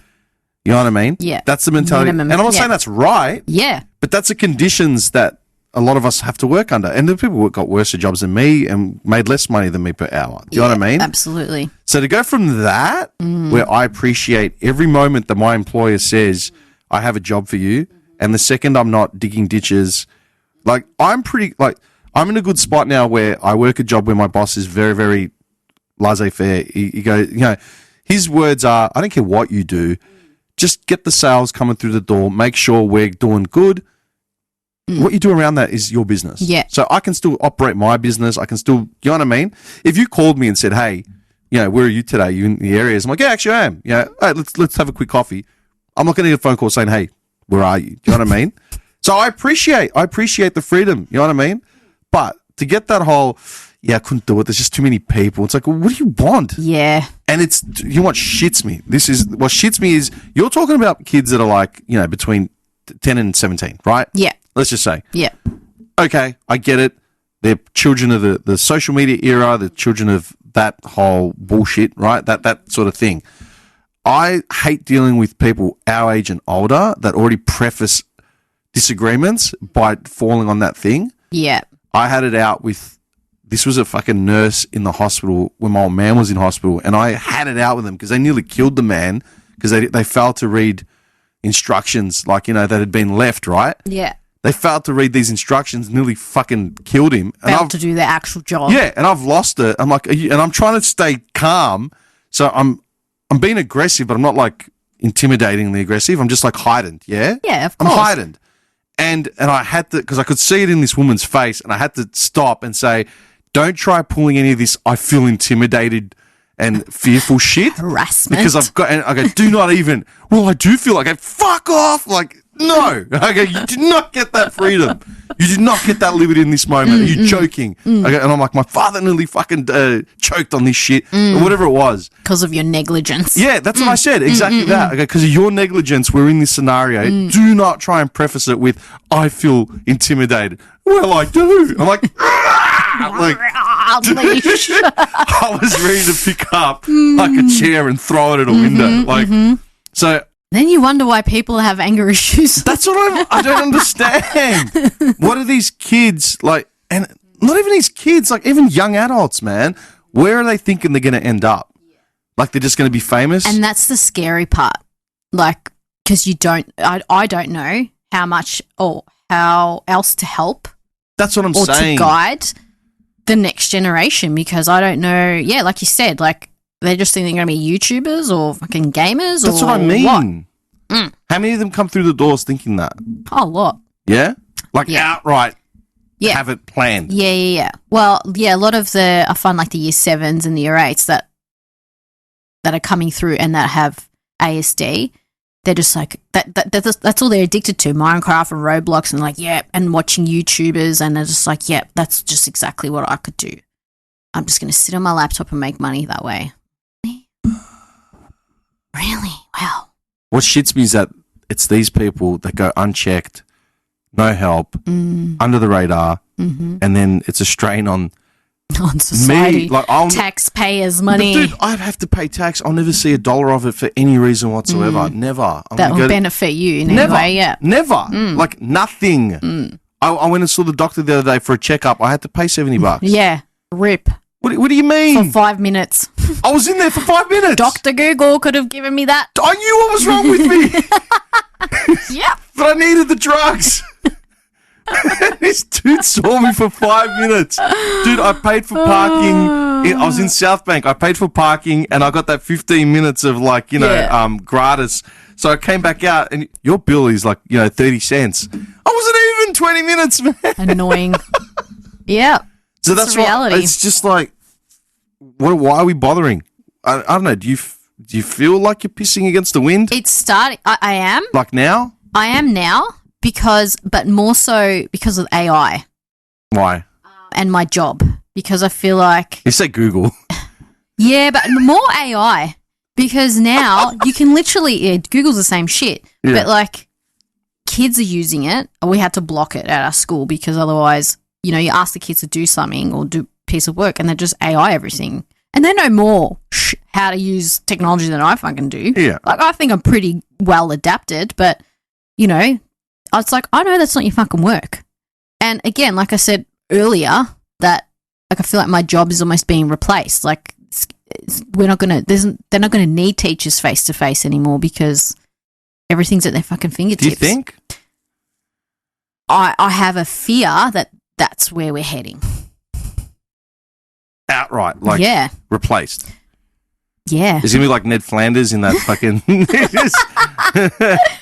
It's just a fear, and that's why I almost feel like, well, what else is there for me to fall into when this becomes redundant? And I don't think it's going to happen next year or maybe not in 5 years. It might not even happen within the time by the time I retire, but I just feel like there's definitely going to be change. So you're going to join the rest of the labour force like the rest of us that have that fear every fucking day. Nah, look. No structure and safety. My outlook isn't as bleak, and I don't mean because AI is going to take over. Yeah. My outlook has always been, I mean, if I'd studied anthropology, I might have figured this out, but, about human beings' ability to just pivot and re-evolve and figure out the next dynamic. Like, yeah, absolutely. You know what I mean? Yeah. For me, it's like, well, look, man, my old man worked in an industry that my old man was a butcher. So when I was a kid, I used to follow him around to butcher shops in like Paran, Oakley, that little wog set up. You know what I mean? Eventually, the Vietnamese and the Chinese bought all the wog butcher shops, all the Yugoslavs, all the Italians, all the Greeks disappeared. So it was all the Vietnamese. And then after that, the supermarkets started opening up with their own butcher shops internally. So that killed the industry. But no one came out playing the violin for the old man, you know? Yeah. When they You were just facing... Just evolve. figure it out, man. Yeah. You know what I mean? You move on. And every industry is like that. You know, absolutely. dude, the milkman that used to drive around with a milk I cart. know, I miss that. Yeah. Yeah, but you'd be like, almond milk. Please. This year's almond, last year was soy. No, but what I'm saying is teaching is like one of the oldest professions of all time. Yeah. Like, there was always some dude that like was a bit more knowledgeable than the rest of them. Yeah. Right? We vetted it, so it wasn't just an elder. It's absolutely evolved and it's adapted to the times. And honestly, we are ahead of, if you think about like what Europe might look like, you know, obviously, like I grew up in Germany, going to primary school there. One of my best friends is a teacher in Germany. And when she talks about what teaching's like there, they're still very textbook. Like, open up your textbook to page 59. 9! Exactly. And it just scared the shit out of me. And it's literally, she's just like, when I explained to her how I do it, she's like, you guys are insane. How do you lack so much structure? It's like, what do you mean? You guys haven't evolved. I need to see photos of you from like being a kid in Germany. I don't think I've ever seen them. I don't even know if I've got any. I've seen you as like a teenager, obviously. I've seen you in like, but I want to see like Rainier Wolfcastle knee socks. Oh my God, seriously. I don't have any. That part of my life never happened. Yeah, like we're definitely much more evolved than, you know, prehistoric times. Than the European abacus. Yeah, okay. Absolutely. That still operate with blackboards, you know, and chalk. So you reckon they still use? Yeah. In Germany? Yeah, they have both. Like, I went back to my old primary school this year. Yeah. And like, I took a photo. I've got it somewhere. And it's like, oh my God, they have blackboards still and chalk, and like the furniture's still the same that it was 30 years ago. Like, this is bizarre. And again, like, these are all the textbooks for grade 1, grade 2, grade 3. There's no differentiation. Everyone is on this level, and if you're not, there's something wrong. You have to go back a year. Like, it's just so. But then Germany's one of the most efficient nations on the planet. Yeah. But now with an influx of all the refugees, like, it's like they have to adapt to the change, and they're struggling. Their system's struggling because it's like, well, one size doesn't fit all. So I find that really interesting. But one size fit all for the longest period of time. Longer than anyone else on the planet. Yeah, exactly. So who's wrong? Yeah, don't know. What's your opinion?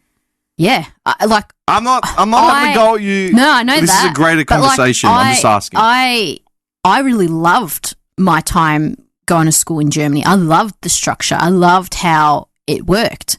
But now, 30 years later, I'm thinking that, shit, it's still the same. Yeah, but you know what, man? This is the thing, right? The curriculum can change. The curriculum can get updated, right? I'm pretty sure the curriculum in Germany looks different from 1941 to 2025, absolutely. Right? Yeah, absolutely. But the way that human beings crave structure. Yes. They crave, like, you know, stability, and they crave reward and consequence. Yeah. They crave boundaries. Yeah. Like, we know this about kids. Yeah, we know this about humans. Absolutely. Do you know what I mean? Mm. Look, man, I'm as creative as the next person. I'm fucking clearly got like a left fucking leaning brain. Like, do you know what I mean? I get it. But at the same time, you need the guidelines. You need the structure because that sets you up for like a lifetime. For life. Yeah. And it's not about what I hate is this whole, they're just training you to be subservient and you're going to be a fucking, no, you're just like one of them. It's like, dude, I pay for your fucking salary. I pay so you can sit around and read conspiracy theories on fucking the internet. Are you for real? Yeah. Do you understand? I'm sorry. But then, you see, like, what Germans, like, what have they, let it out, I need a cigarette. Just chill. Yeah. But like you said, like, the Germans. It was always going to go back to Germany. What's going to go back to Germany? Efficiency. No, but like legit. Look, 100%. I get it. Take Japan. All right, and very it's similar. Like the German brothers of the East. Very similar. Eastern lands, right? Yeah. Socially, they're fucked. Yes. Right. Correct. Their social structure is backwards, right, compared to say Western setups, right? Their emphasis on honor, respect, loyalty. You know, Fortune 500 companies promote within to the point of like, you should be dating your coworker so we can have an intermarriage of IBM and Apple. Like, it's literally like, dude, it's fucked. Yeah. That meanwhile, their views on sexuality and shit like that is fucking off the wall. Yeah. Where every fucking fetish under the sun is catered for, respectfully. Yeah. But like, no gun crime, no firearms. Like, do you know what I mean? It's interesting. It is interesting, and like, I don't know, we don't see the dark side of it. No, oh, dude, it's fucked. Like you go there, and I loved Japan when I went, and I was like, oh my god, this is amazing. Like, everyone's just like robotic. Yeah. Not that I like that part of it, but everyone just follow the rules. But then the dark side of it is, you know, you see like the people that get wasted in the after work, and they're just literally laying in the streets and like frowned upon, but no one talks about that. No, but the difference is the dude's going to get wasted at karaoke, right? And then just get up in the morning, go to work, have a shower, and get back to work. He's going to wake up with all his shit in his pockets. There's not going to be a single thing wrong with him. Yeah. Meanwhile, if I dared look half asleep on the bus coming from the CBD out to fucking Tarnee, I'd wake up missing my jocks. Like, everything would be gone. Maybe missing a limb. Yeah. Fuck. Do you know what I mean? Like, totally different worlds. I'm not saying it's correct. I'm just saying. Yeah. Like, I'm all for like this liberal approach to shit and being mindful, but man, you can't get rid of like basic tenets of society, man, like structure. Correct. Fuck, that's tiring. I'm tired. I'm actually tired now. You look tired. My coffee's finished. Do you want more? That took a lot out of me. I felt like for 3 hours I've just been like taking this on. It's actually gone really quick. It's like, what do you mean? So then how does it make sense for you then? That's really conflicting. Oh, it is conflicting. Sorry. Like, again, I'm not holding up a mirror. So many layers. I'm just saying that's very conflicting because you've been a product of, Jesus Christ, man, you're a product of the German school system. With Albanians for parents. 5 years. Albanian and Portuguese. Yes, that's what I mean. Like, the Portuguese are even worse. Dude. I know. But that's what I'm saying. Like, you've got this real blended, fucking layered background of like fucking hardlining culture. Hardline. Like the epitome of hardline. And you're from the West. I know. Right? How many? What else? What else is there? Yeah, but you've come out the other end wanting liberal inclusivity, awareness, mindfulness, but you recognise like, do you know what I mean? I still recognise the importance of structure. Exactly, but that's what I'm saying. And that's because that's how I was raised. And it is conflicting. But I'd like to say I'm open to the adaptation. I don't even know the right words. Fluidity. I still have values, and you know, I still have certain ways of thinking. And I'm just think like when I think about the kids that did work experience, and it's like they lasted a few hours. It's like, for fuck's sake, why? Hours? Yeah. What do you mean? Hours? Like when they did work experience, the kids that we sent off, and I'm just like, why couldn't they just fucking do 5 days in a row? Like, how are they going to survive in real life? Like, I still have my outbursts of anger and just get annoyed at parents for not pushing their kids more and so forth. But you know. All right, here's a question. Okay. No, because this comes up a bit, and I have this argument. It's not an argument, but you get frustrated with parents who don't either recognize their kids' needs or like whatever, right? My big thing is that to adopt a child, you need to go through fucking screening. Like, I mean, they will bend you over and do cavity searches for a year. You need to be able to prove you can afford a child, provide a stable family balance, blah blah blah blah blah. But to have a child, don't need to do any of that. You don't need anything. Even just to have a dog, you need to permit. You know what I mean? That's what I'm saying. That's what I'm saying. I went through these because I've got a number of friends that have all gotten dogs in the last like thing, and they're talking about insurance, they're talking about fucking doggy daycare, they're talking about all this shit. Yeah. So then, how is it that having kids is just a free ball? How? Yeah. How? I'm not suggesting eugenics. I'm not suggesting anything, but I'm just saying. Eugenics. Well. Get a car. I know who my company is. I'm just saying. how can you look at that from the out in and just say, what the fuck, man? Like, how is this allowed? Yeah. I don't have an answer for that, but I agree. As an anthropology major, like, hell, wouldn't you look at that? No, I'm not, dude. I respect it. Dude, how many other anthropology majors do you reckon I know? None. That was years ago. Like, yeah, but you did it. It's not like I apply it. Yeah, but you did it. Yeah. It was interesting. You don't need to apply it. You can still have an interest in it. Yeah, it was just interesting. That's what I'm saying. To view things in a different way. Yeah, but most people don't. Yeah. That is the fucking... Doesn't mean I always do, but it's, still like, oh, yeah. Yeah, look, you can toe the company line when it's beneficial to do it, but at the same time, you still have your abstract thoughts and your fucking opinions. Absolutely. You just got to learn which fucking hat to wear, which outfit to... What? Yeah. Well, which mask am I wearing today? Well, look at it this way, yeah? When you said that you moved from the west to the southeast, right, and went to school, and all of a sudden when you got asked your first fucking thing, you spoke out with like an even more fucking... an even more obvious tone. Yes. And an accent of where like you were from, and you got outcast straight away. Yeah. Dude, I grew up fucking 800 meters from here, yeah? And when I talk to like the guys from the areas or whatever, I know I can feel myself slipping back into that shit. Yes, easily, right? Absolutely. But there's professional and there's thing. There's a reason why I go all over Melbourne and I'm half the time in your hood and half the time in. You talk, you play, you adapt. You adapt to the environment. You adapt to the audience. There's nothing wrong with that. Yeah, it's not being a fake. It's about fucking. Yeah. It's about survival. Yeah. Yeah. That's true. Yeah. Okay, so I'm asking you. Yeah. Okay. Remember, you're still anonymous. No one knows who the fuck you are. Unless they put the pieces together. Do you want me to put your face front and center? No, thank you. Maybe they know my voice. I've actually got a photo of you, which would be perfect for this one. Oh. You sent it to me. It's definitely one that I'm giving you a greasy. No, it's not me. I wasn't there. You sent me. I've got to find it. It'd be in an archive somewhere if I've still got it. But you sent it to me, and you said, "Oh man, have you ever seen the wedding photo?" Okay, what wedding photo? You're like, it was rare form. You said you were at like a wedding or a 20. I'm pretty sure it was a wedding, and you had this just greasy. You were. I know what photo. Yeah, you were young.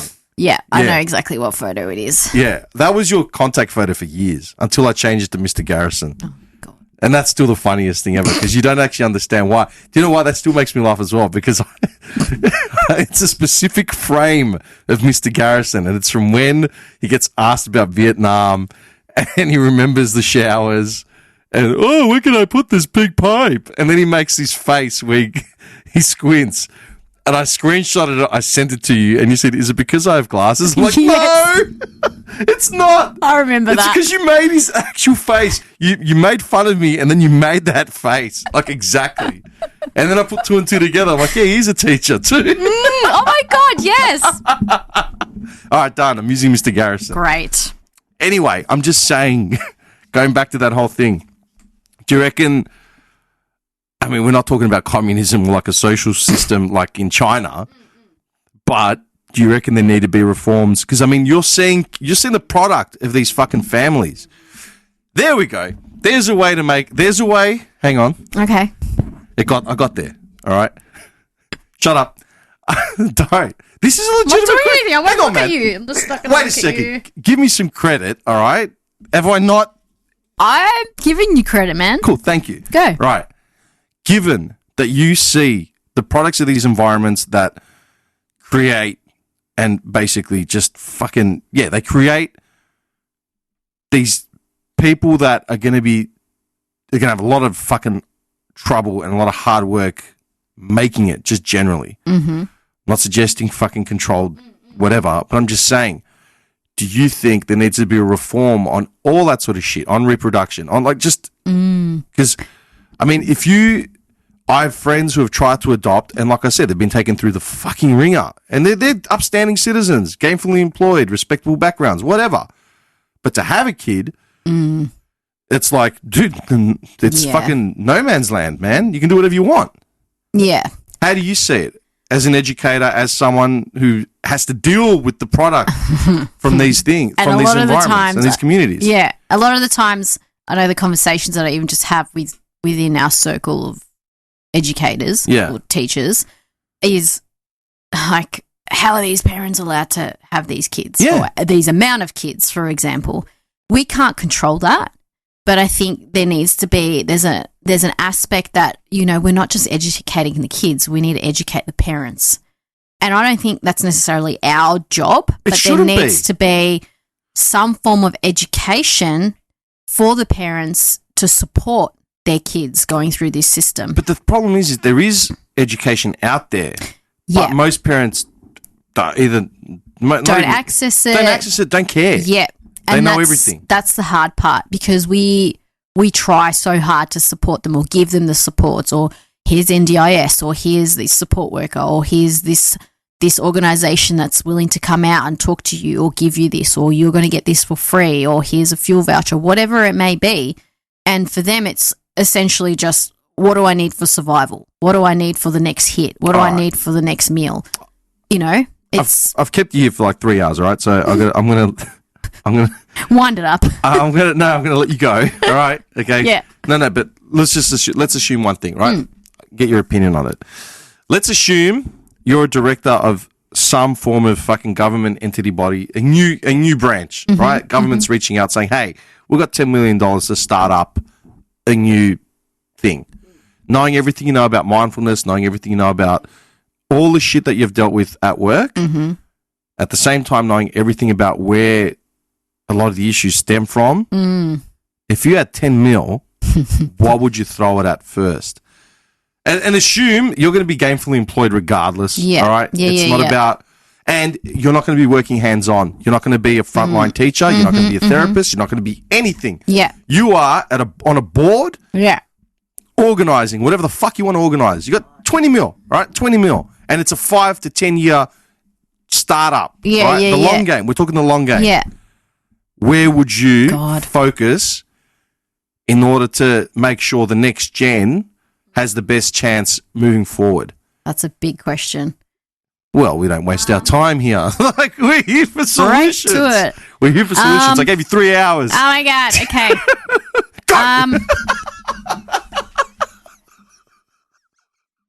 Killing me Hey, man, here. I thought you could handle these things. I can, and I've you big note yourself. I have thought about this, and You've got a reputation out in the West. I have been asked this question actually just this week by philanthropists.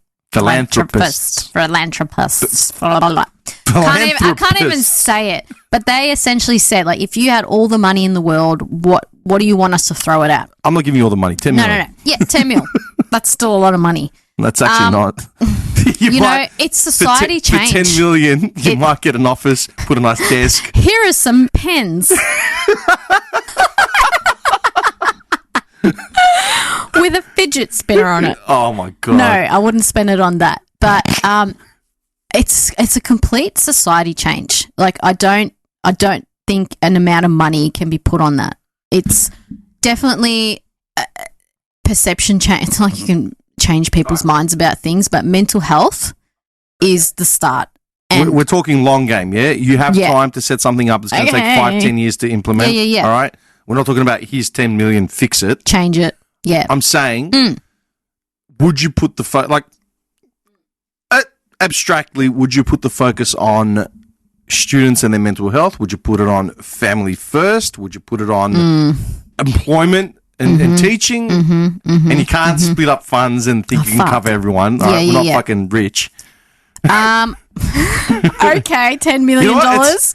Listen, this is what we're going to do. So whatever tax Dim pays for the next 20 years is yours. You can do whatever you like with it. Hey, congratulations, you're rich. Definitely education. Education for families.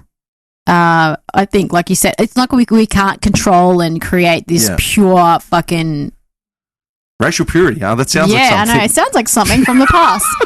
It's like we can go and do that. But I feel like education is important, and preparing people, like, not education, mental health. Stop it.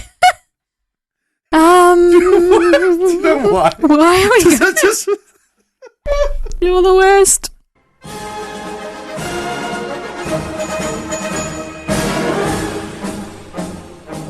Oh, Jesus. No.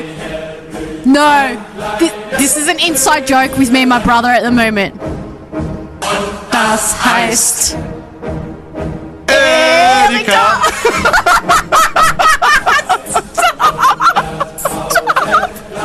You have no idea. In this last week,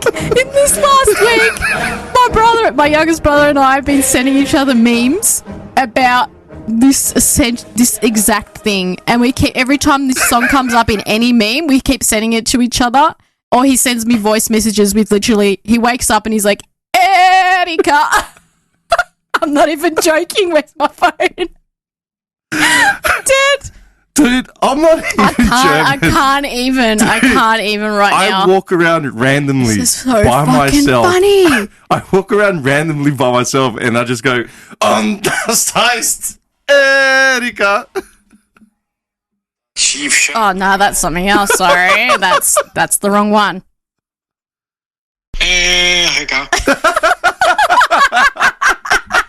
The other one was "Go fuck yourself" in Albanian. Oh, nice. Just ignore that one.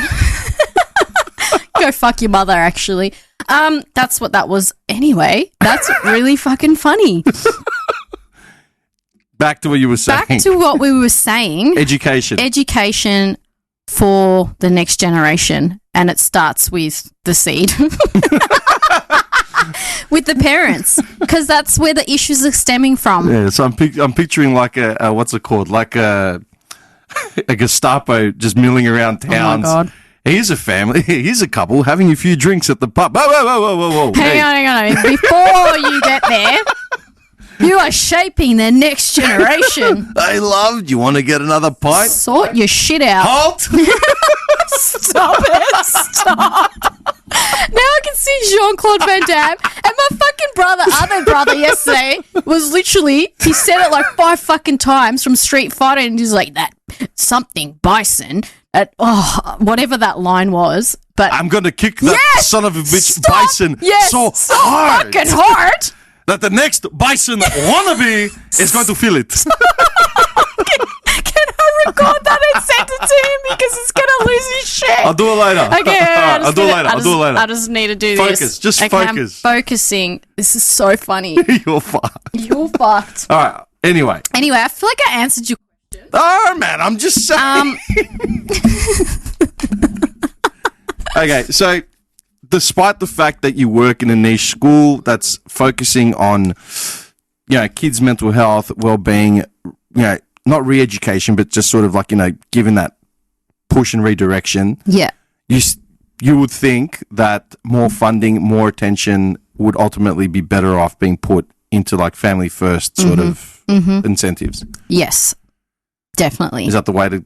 Did I word it right? Yeah. I don't want to put words in your mouth. No, I'm just you're making not. an assumption. Like, you're not putting words in my mouth. I think because a lot of the times that's where our focus ends up, especially with these kids. It's the lack of family involvement or lack of family understanding or resources, or just not knowing. They don't know how to support their own kids that are going through these changes. And it's going back to like our own parents that didn't know how to help us, or they just thought they were doing the best that they could. And it's just like, it's this repeating cycle, and it's about, well, how do we not put a halt to it, but it's just giving them awareness around that's not the only way to go about things. There are other supports in place, or people, or there needs to be a shift. How? But I don't know how to get there. I was just going to say, like, I know we're dragging it, but I'm just saying, at what point is the school's hands tied? Like, I know they get involved. I know if it's something blatantly, like Timmy said something about the weekend, which is very disturbing, we have to call the police. I get that. But at what point can they sort of step in, or, you know what I mean? Yeah, there's only so much that we're bound by. And that's the hardest part, because as much as you can see things are falling apart or leading in a certain direction, there's so many things that we can put in that we are then, bound by. It's like, well, we can't help any more than we already have. And again, like sometimes that takes time or things happen. Do you think that what schools are bound by is a decent sort of stopping point, or do you reckon you should be allowed to do more? I feel like we should be able to do more. However, that then comes with jeopardizing our own, I guess, that mental health or our own boundaries that we have, because I feel like the niche area that I already work in, we're already not overstepping, but we already become more personalized with our interactions and how we help. And like the kids have my work number, they can call me anytime.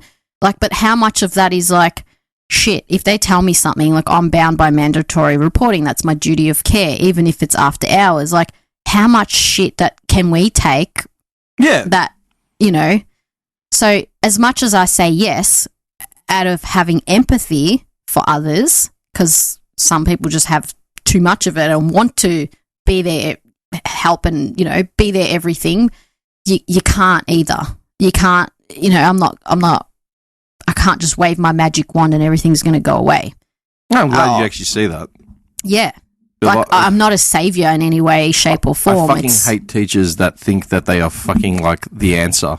No. Like, nah, mate. I'm definitely not. I'm so, like, there's so many things that make me imperfect, and I've learned a lot throughout my experience of being a teacher, but even in just life. And, you know, it's... Well, that's the other thing. When I meet even older teachers, man, that are like stuck in their bubble, you know, having taught in one school for 30 years, they've got no life experience. Yeah, outside of their own bubble. Despite the fact that they've been teachers, they may have had kids, whatever. It's like, dude, you wouldn't be able to save your own ass. Yeah. And you want to try and convince me that you're going to teach, you're going to be a positive influence? But, you know, even when I speak to teachers that have been in the field for 30 years or whatever and in the same environment, and when I tell them about what I do, they're just like, I don't get it.